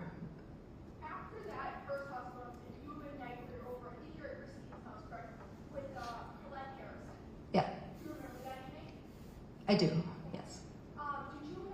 You reported that Katie was sleeping the entire time? The entire time. Okay. Did you ever go in and check on her when she was sleeping? Oh no, we were holding her. Oh, you were holding her. Mm-hmm. Okay. Mm-hmm. What observations did you make of Katie when you were holding her when she was sleeping? Just that she was sleeping the entire time. Sleeping fine. Sleeping fine. Did you notice any bruising on her? I did not. Did you notice any trauma? No. And that's after the first hospitalization, right? Yes. Okay. The next incident I want to talk about is we went to a Make-A-Wish Foundation walk. Do you remember that day? I do. Okay, this was right before the August 25th, correct? It was the 24th. Yes. The day prior. Mm-hmm. So you go to that walk in the morning, and at some point you call Christine, right? I do. Do you remember why you called her? We had plans to get together that night. Ron was going to be gone, and so I was going to go over to her house, and watch movies and see the baby, and so I was calling her after the walk and to finalize the plans. So you estimated you called her between 2 and 5 that night, right? I'd say, yeah. Yeah. Did you give her a call? Do you know where she was? She told me she was at the ground round. And is that where Ron was at the time? It was. What did you hear in the background of this phone call? So I could hear Katie in the background. I heard, it sounded to me like Katie was having trouble breathing. I heard whimpering. At one point, I heard like kind of a loud, high-pitched squeal and a grunt. It didn't sound like she was comfortable or that she was doing well. Did you say anything to Christine about this? I did. And what did you say? I asked her if Katie was okay. What did she tell you? She told me she has a cold. Did She had a cold. Did you end up going over to her house on the 24th? I did not. I also asked her if she took her to the doctor. So you said she should go to the doctor, correct? I asked her if she had, she said she had, and that the doctor said she had a cold. And I want to talk about the 25th, okay? Mm-hmm. On the 25th, who did you get a call from? Christine, And you get a call from Christine, where did you go? to Children's Hospital. Is that the first time that you see Katie and Christine that day? Yes. When you see Christine, what do you remember her doing or being? She was crying. Mm-hmm. I imagine it's pretty emotional, right? It was very emotional. Was Yes. on there? He was. And what was his? He was no emotion. At some point, you had mentioned that they got in some sort of argument, right? Christina and Ron. I'm forgetting. At the hospital, you mean? Okay. That's okay. Okay. Okay. At some point, the doctor comes out and starts explaining that there is this abuse, correct? Correct. Do you talk to Christine then? No. No. Not right away. At some point, does Christine indicate to you that night that she didn't do anything? Yes. Do you remember where you were for that? I was, not specifically, somewhere in the hospital. Do you remember if you were having a conversation with Christine, or if she just came up and said that to you? I think there were several of us from the family there, and I think the topic came up, and she said that she hadn't done anything to Katie. Two more topics and then we're done. Okay. After Katie's death, you were still living at your parents' house, correct? Yes. And Christine moved in with Ron, right? Yes. So everybody's at your parents' Yes. house. Full house. Right. Me and my mom, dad, my brother, Christine, and Ron. So everyone's in, right? Mhm. Tell me about when you told the investigator about the books incident. So, Ron would leave books laying around our house. They were books like titled "How to Beat the Criminal Justice System" and "How to Find Anyone Anywhere," and he would leave those laying around, and I was certain it was in an attempt to intimidate us and to scare us. So you viewed that as an intimidation, right? I did. How do you know he was the one who did that? I don't know for sure. The last thing I want to talk about is, at some point you ended up moving to Kentucky, correct? Yes. You and your husband headed down to Kentucky. You lived there for some years, right? Yes, for 5 years. Christine ended up coming down during the fall in '96. Yes. At that point, what was her relationship status with Ron? She had left. She had separated from him. Had it been some time? I think so. Yes. And when she gets down there, who's there? Me and my husband. It was you and Jeffrey. Yep. Christine, right? Yes. And at some point, did she start to disclose some information? She did. What did she tell you about? She came down specifically to talk to me, she said, and that she told me that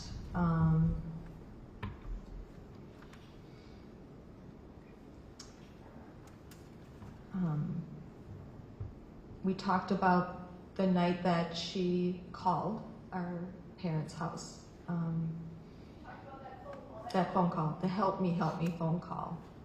And she told me what happened that night. She told you specifically about that.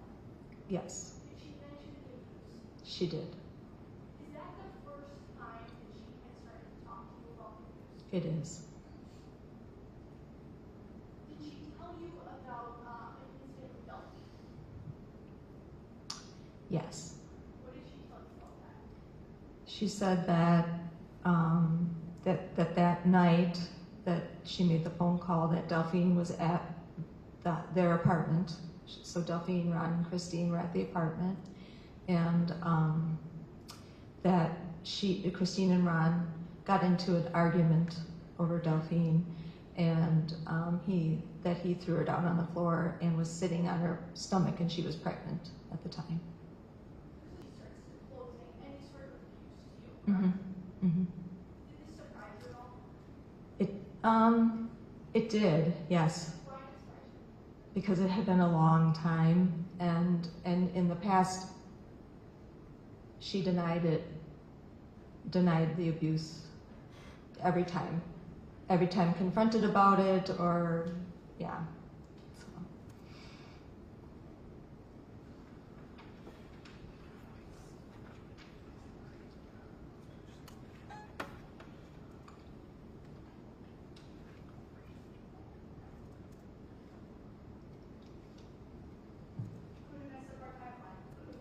That's okay. Okay. There was a bicycle incident, correct? There was a time when she had a swollen lip and like a cut on her lip. And to put this in perspective, the first incident that you observed was kind of that inner arm. Yes, correct. This is after that. This is the second time I saw abuse on Christine. And like so. Abuse on Christine. So this is on the upper lip, right? It is. Okay. And did you say anything to her? I did. I asked her what happened to her lip. And what did she say then? She told me she fell off her bike. There's also another incident when she's living in that Waterford apartment that you saw Mhm. more abuse, correct? I did. What do you remember from that? I was over at her apartment with her, and she was changing her clothes. I was in the room with her while she was changing her clothes, and I noticed a fairly large bruise on her arm as well. And the clothes that she had taken off, the new clothes she was putting on, would that conceal the bruise? Yes. Yes. Did you address that with her? I did not.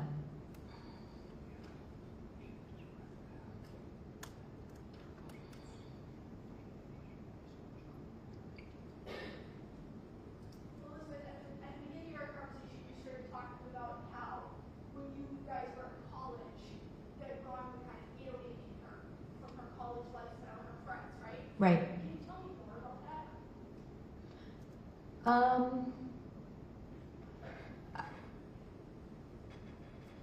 I guess specifically it was that she wouldn't participate in any, or she or they wouldn't participate in any of the events like on the floor, and they stayed in the dorm room almost all the time. And as soon as Ron believed it was back to you guys in college life, did she go back to doing activities? Yes. Mm-hmm. Did she have a solid girl group in college? It kind of was, I mean, it was because I had been there for a year. It was the group of girls, yes, that I hung out with. I do know that from her classes, she met people too. Yeah. So she had a friend group and then you guys had a friend group. Correct. But when Ron was there, she didn't hang out with that friend group. With either one, no. When did you start noticing that she kind of changed her wardrobe or wearing different clothing? That was more after college, after she lived with me. Can you tell me more about that? Did she wear different things in her long season? Yeah. So she started wearing long sleeves, long pants, even when it was, really, really warm in the middle of summer. And that seemed strange. And Did you ever say, hey, Pete, what are you doing in a sweatshirt? I don't remember. But these are things that you noted in your head as you went, correct? Yeah. Thank you very much. Okay. Thank you. Mr. Glenn? Yes, I'd like to ask you some questions directly related to the allegations in this case. Okay. Understand that? Yes. Okay, July 22nd, 1991. Do you have any specific first-hand knowledge about any of the allegations in the criminal complaint against Mr. Schroeder? Any first-hand knowledge? Correct. No. Do you have any first-hand knowledge of anything on August 24th or August 25th, 1991 regarding the pulseless non-breathing state that Katie came into and then her subsequent passing the next day? No.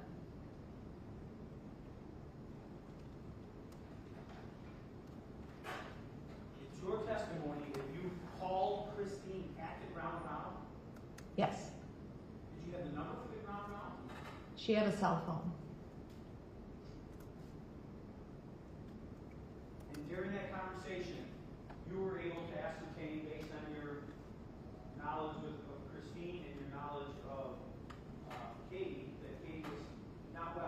Yes. And it's your testimony that this was between 2 and 5 o'clock in the afternoon?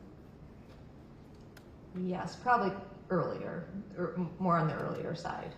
And you saw the video earlier in this trial where they were at the video store renting videos. It was the plan for you and Christine to watch videos that night where Ron watched the ball game with his friends at the ground down, correct? Yes. And it was Christine that took the action to cancel that, so you didn't come over to the house, correct? That's correct. Thank you. Ms. Grasso. I just got one more topic I want to do. Christine had a cell phone connection, correct? She did. Did you have a cell phone? No. This is 1991, right? A lot of people don't have cell phone, correct? Right. Okay. Who gave her, or how did she acquire a cell phone? Ron gave it to her. Okay. Did she ever talk to you about the cell phone? She did not talk specific, I mean, other than he gave it to her. Mm-hmm. Did she ever say, this is so wrong, you may find it for me, or what was the reason that she had a cell phone and almost nobody else did? Yes, she would say so that he could get in contact with her. She also had a pager. And that were more conversations about the pager. Who gave her, how did she acquire the pager? He gave her a pager as well. Did she have the pager and then she got the cell phone? I don't remember which she got first, and I don't remember. Were you ever with her when you did this pager and the cell phone? Yeah. Yes. Okay. What do you remember about that incident? She would call. So one time the pager went off she was over at my parents' house and the pager went off. And I recall she immediately went over to the telephone and called him and was talking to him in low whispers like she often did. Was it pretty immediate response? Immediate. Mm-hmm. Except before they had Katie. I don't know. Right. You don't remember. I have nothing else either. Thank you. Mr. Glenn. She didn't use her cell phone, she had to use the house phone? At the time, she might not have had the cell phone. I don't remember the timing of when she had the cell phone and the pager. Nothing else. Thank you. Thank you, Ms. Bremer. You can step down. Okay, thanks.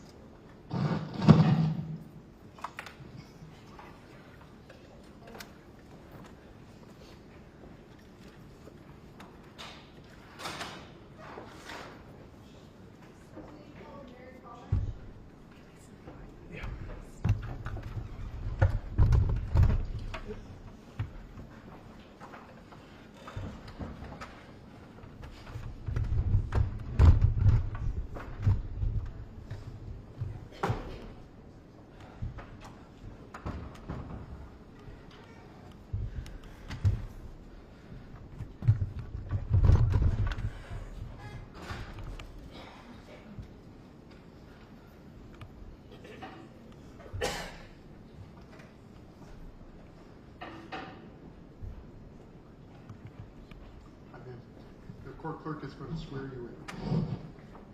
Please have this way for this one for their last name.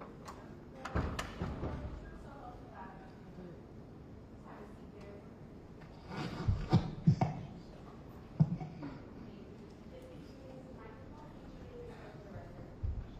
My name is Mary Pelner, P-E-L-N-E-R. Thank you, ma'am. We're going to start with Ms. Grasso. Okay.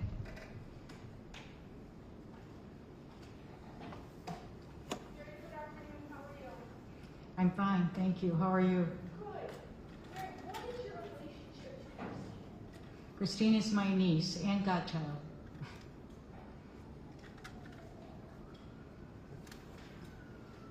Christine is your niece. All right. I want to, would you say you're close family? Yes. How often do you think you saw Christine before Kate was born? Let's do this way. Do you think you saw her every week? Do you think you saw her twice a year? Oh, no, I think we saw each other several times a month. Okay. I'm going to move this just slightly closer to, I know it's odd to speak with my microphone. Just talk right to the end, okay? So we can all hear you. I need to be louder? Oh. It's a very big room there. I want to talk about some things we're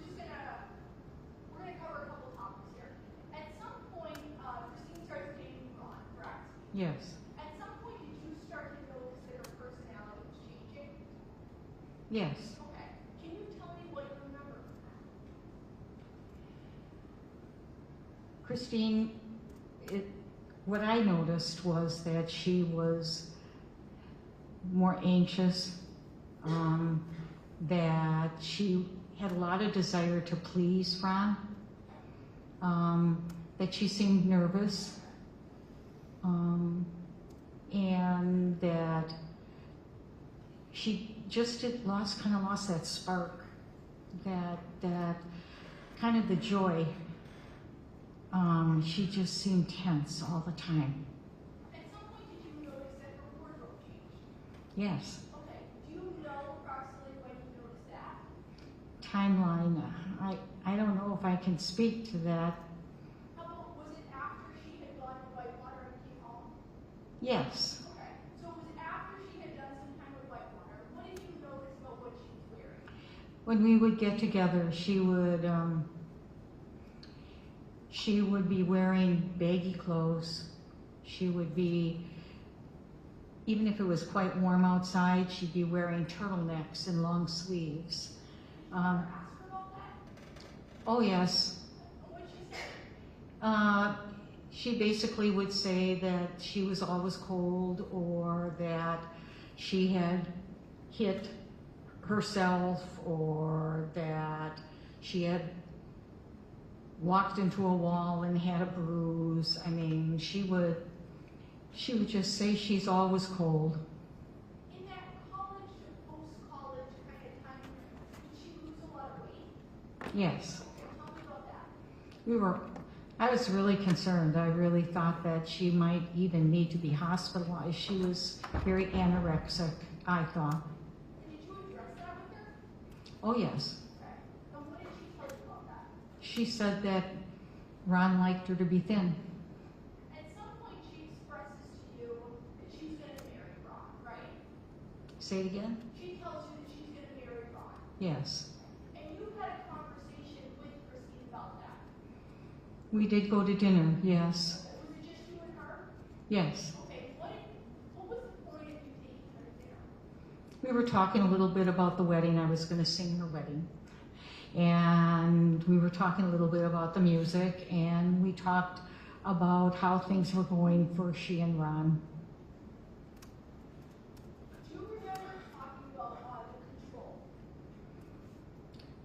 I remember expressing concern to her about some of the changes that I had seen in her, Ron's control, and basically said, you know, if this isn't the right time, or if this isn't the right person, you know, don't do this.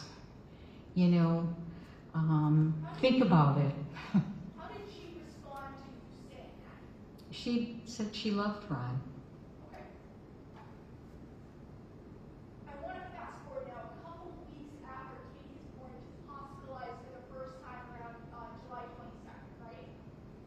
Say it again? Okay. After Katie's born, Yeah. she goes into the hospital for a stint. She did. Late July, right? Mhm. Do you remember that? I do. Did you go to the hospital at that point? Yes, Okay. And when you got there, did you see the bruising on Katie? I did. Okay. What did you think of that? It looked pretty serious to me. What did you say? You know, we talked about where the bruising was and how she was bruised, and I think it was my mom that was with me at the time that we went to visit, and Christine was there, and I believe my sister was there also. Was Ron there? Ron came in just about the time that we were leaving. Where was he? He had been, as he said, I think, sunbathing and exercising, and brought a pizza in. Okay. At some point after Katie's hospitalized, you guys had a family meeting, is that right? Do Yes, you remember that? yes. Where was that? That was at my sister and brother-in-law's home. That's the house in Wautonka, right? Yes, Christine's parents. Do you I believe it was, oh, I know Pat, my sister, her husband, Christine was there, Ron was there, Mary Brown was there, and I was there. What was the point of this family meeting? It was to kind of talk about what had happened to Katie and, you know, try to get a better picture, you know, from them, what happened, you know. Would it be fair to say this family meeting's called because clearly something was going on? It just, she was in the hospital and she was so young and so fragile, and and she had bruises, and we were concerned, really concerned about what had happened and why, and trying to keep it from happening again. So you addressed this with Christine, right? Christine and Ron were there. And what did they say in response to the concern of the family? Ron said that one of the guards at the hospital had told him that you could stick a broom up her butt and they couldn't do anything about it. And that it was none of our business. At some point, do you remember meeting with Mr. Minola? Yes. Okay. Do you remember telling him that Ron tried to minimize the injuries that you guys saw at the hospital? He just basically said, it's none of your business and everything's gonna be okay, and, you know, he did not appear very concerned about what had happened, and I was. After that family meeting, did you begin to monitor Christine and Catherine? I tried to have more frequent contact just to see how she was doing, and to see if there was any way that we could be helpful or supportive or do something to make it better for Katie and for them. Was this you just having phone conversations with Christine, or were you trying to physically go to the apartment more often? I did go to the apartment once on my own. At some point in the summer of '91, you go on vacation, correct? That's correct. Okay, where did you go on vacation? Colorado. Where to Colorado? Okay. You get back from Colorado and you met with Christine and Katie, correct? Mm-hmm. Said yes. Yes. Okay. And when you meet with her, you remember that Katie was kind of crying, right? When I got there, Christine was upset and Katie was crying, and she said she was having trouble getting Katie comfortable. Did you observe any injuries to Katie? No. And what did you do? Katie's crying, Christine's upset. What do you do? I picked Katie up and walked around with her, tried to comfort her, tried to get her to sleep, to stop crying, and she just was unconsolable. How long do you think you tried to work with Katie to get her to settle down? I would say a half hour or so. So she's still crying and upset. At some point, Ron comes home, correct? Yes. Okay, and what happens then? Christine said to give Katie to Ron, and that he had a special way with her. And where did Ron take Katie? Takes her into the bedroom. Okay. And does he close the door when He goes in? closed the door. And where were you and Christine? We were in the living room area. So he goes into the bedroom with the door shut with Katie, right? Right. When he takes Katie in there, she's still crying. Yes. Okay. And then what happens? After about 15 minutes, he came out with Katie, and she wasn't crying any longer. And I thought she was sleeping, and he put her in her bassinet, and she stayed settled, and she looked comfortable, and she was sleeping. Did you pick her up again after that? No. Did you really go over and interact with her after that? I went over to look at her to give her a kiss when I left. Was she clothed at that time? Yes. Or had a blanket or something? Yes. So you weren't able to see her entire body? No. Did you ever say to Ron, how did you do it? How did you make her stop crying? No. Okay, why not? Well, I left shortly after they brought Katie out to the living room. It was kind of close quarters, and she was sleeping and resting, and I thought, you know, this is a good time for me to leave and not have her wake up and be uncomfortable. Was that the last time you saw Katie? Alive, yes. Okay. I want to fast forward to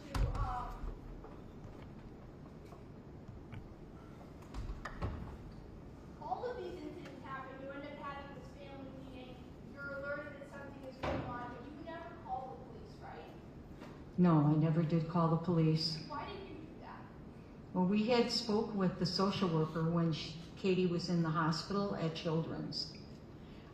So we knew that there were people involved and were investigating. And when I went to see Katie and she was calmed and comfortable, I didn't think to, I mean, we did talk about, before Ron got home, when I couldn't console her, I said maybe we should take her to the hospital because she was crying quite hard. And all of a sudden she was comfortable and calm and she was in her bassinet. At some point, did you ever address these issues with Christine after all of this happened, after Katie passes away? Do you address this with Christine? I don't remember directly. I don't remember talking about it until Detective Mendola came to talk to me, which was a while later. Okay, that was several years later, right? It was. Did Christine ever acknowledge any sort of abuse by Ron on her? Say it again. Did Christine ever say that Ron abused her? She never said he abused her. We saw bruises. We saw markings on her face, on her neck, on her arms. But there were always reasons. She had fallen off a bike or walked into a door or had fallen. So there were always reasons for that. But we knew she was in trouble.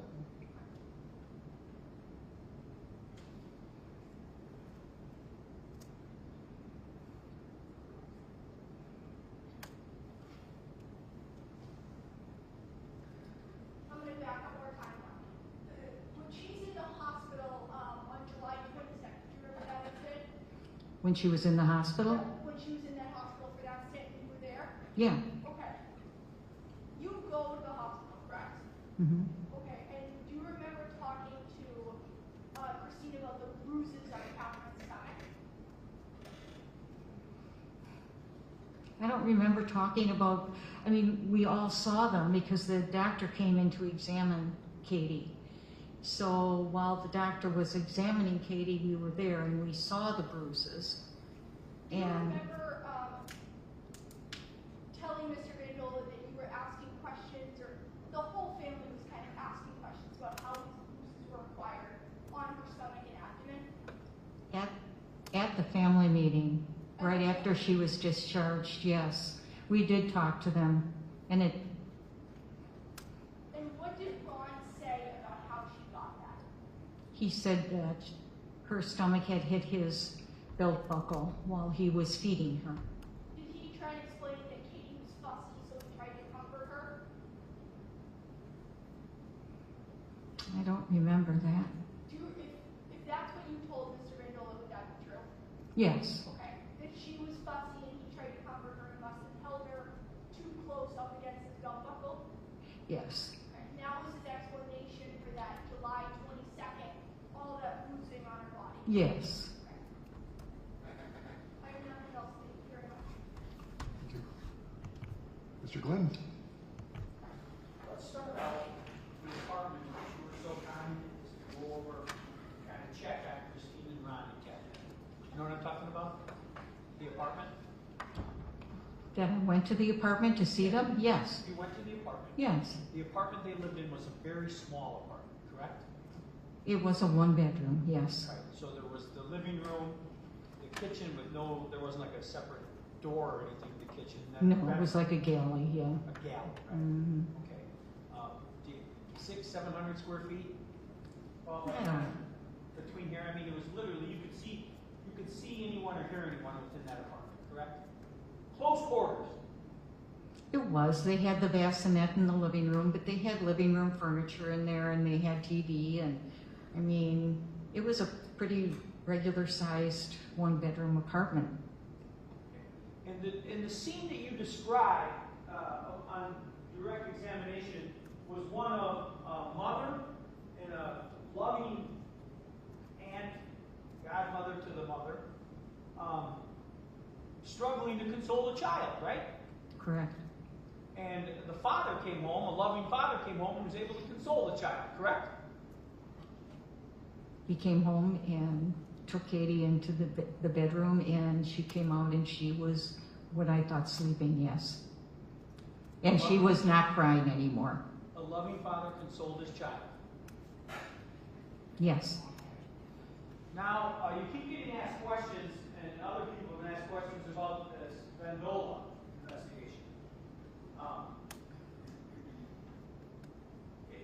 Katie passed on August 25th, 1991, correct? Mm-hmm. And there was an investigation, correct? Can you? Was there an investigation into Katie's death? Yes, I believe so, yes. Okay, in 1991. And then what the state was referencing is investigator Michael Vendola from Madison, from the Department of Justice, Department of Criminal Investigation, was brought in, and then he did another investigation in 1998 and 99. Is that your recollection?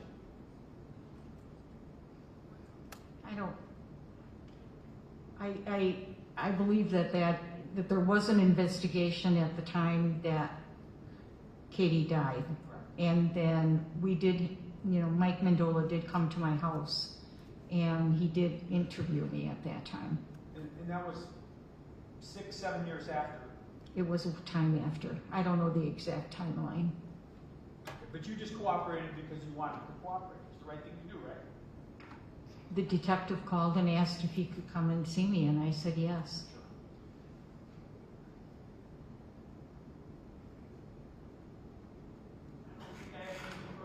Thank you very, very much. Thank you. Thank you. Ms. Grasso. Mary, I just got one or two questions, that's it. The incident where Katie was crying and you and Christine couldn't get her to settle down, remember that one? Mm. When Ron comes home, he takes her into the bedroom and shuts the door, right? Mm-hmm. Do you ever see what he does in the bedroom? No, Okay. Does he ever tell you what he does in the bedroom? no. So he goes into the bedroom with her and she's inconsolable, right? Mm-hmm. Said yes. Yes, Okay. He comes out of the bedroom and she's apparently asleep, right? right, No idea what happened there. Right? right. Thank you, Mary. Mm-hmm. Mr. Glenn, anything else? Nothing further. Thank you. Thank you, Mrs. Calder. You can step down.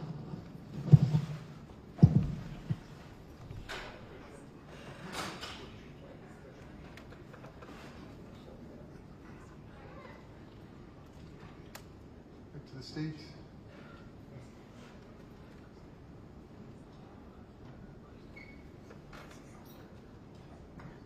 State calls Eric Reckler.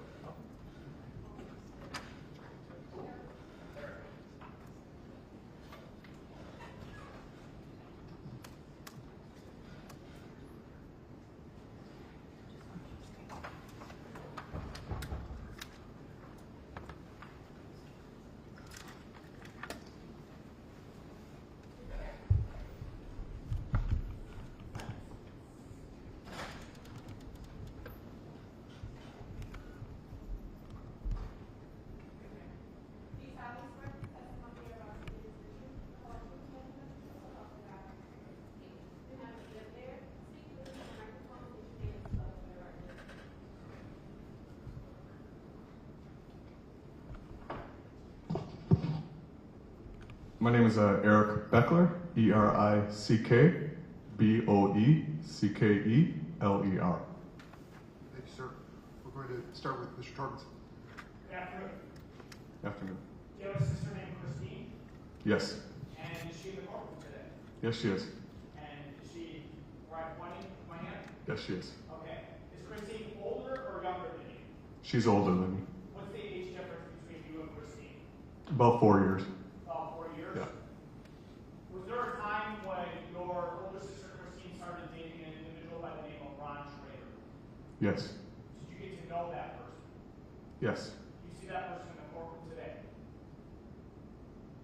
Yes. Can you point him out and describe who's wearing for the court record? I would stipulate today identification is clearly known each other. So noted for the record. Was there something that Ron used to do to you when you and Ron would interact? Yes. Was it like a flicking motion that he would do to you? Yes. Describe to the jury what Ron would do to you. So he would randomly at certain times just flick me in the back of the head or in the ear or wherever back there and biff, say the word biff. Biff. Yep. Did you have a lot of interactions with the defendant while he was dating Christine? Yeah, I remember him being over. Okay. Fair to say there's an age difference there between you and him, right? Yes. Okay. I want to talk to you about a specific time when you were in the car with the defendant and Christine.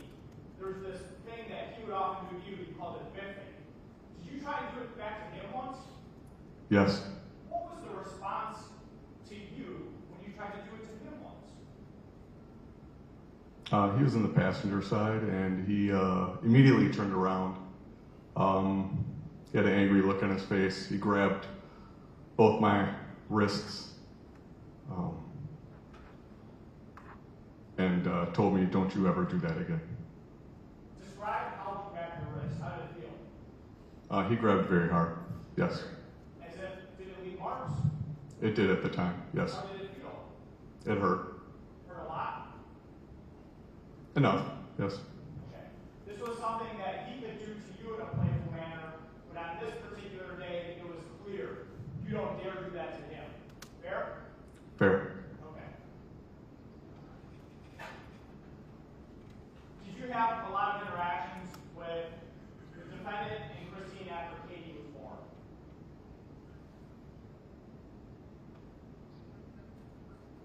I wouldn't call it a lot. A couple. A couple? Okay. Do you remember being waking up in the middle of the night regarding a phone call that Christine made to your house? Yes. What do you remember about that? I remember it was just me, my sister, and my girlfriend at the time. Tell us about how you were awakened.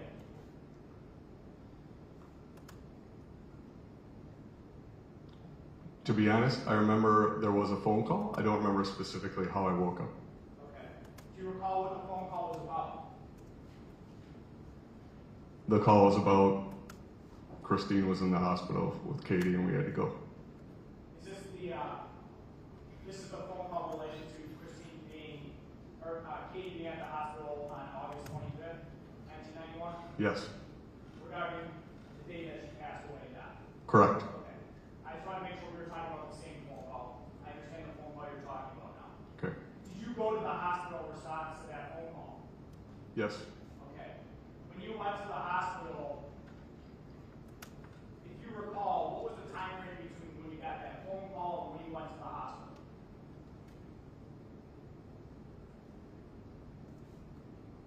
I don't remember the time frame. Was it a pretty panicked phone call? And was it your understanding that you needed to rush to the hospital? Yes. Okay. So this wasn't a, come when you can, this is, you should get here now kind of a phone call. Yeah, it was the middle of the night. Middle of the night. Yeah. Something gravely wrong with Katie. Is that fair? Correct. Okay. You get the phone call, you respond to the hospital. What do you remember about the defendant when you get to the hospital? I remember being in a very small room, and I was sitting on one side of the room, and the defendant was on the other side of the room, and there was some other family and members there as well. Was the defendant awake? Was he asleep? What was he like? At that point, everyone was awake. Everyone was awake? Yep. Okay. Describe the defendant's demeanor. I don't remember him ever saying a word, very stern face, and wasn't looking at anyone. Very stern face, wasn't looking at anyone? Correct. Did he seem concerned to you? No. Thank you. I have no further questions. Thank you. Mr. Glenn?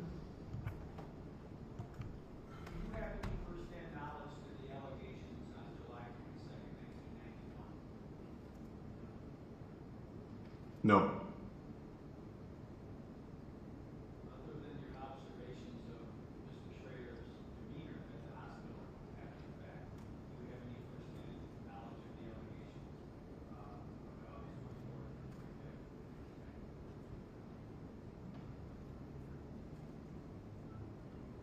Sorry, can you repeat the question? Do you have any first-hand knowledge of anything regarding the allegations on August 24th, 1991?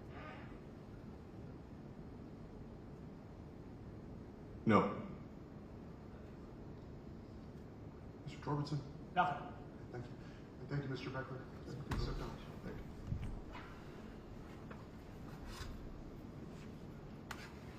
Back to the state. Can we have this back, Your Honor? Sure.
Right.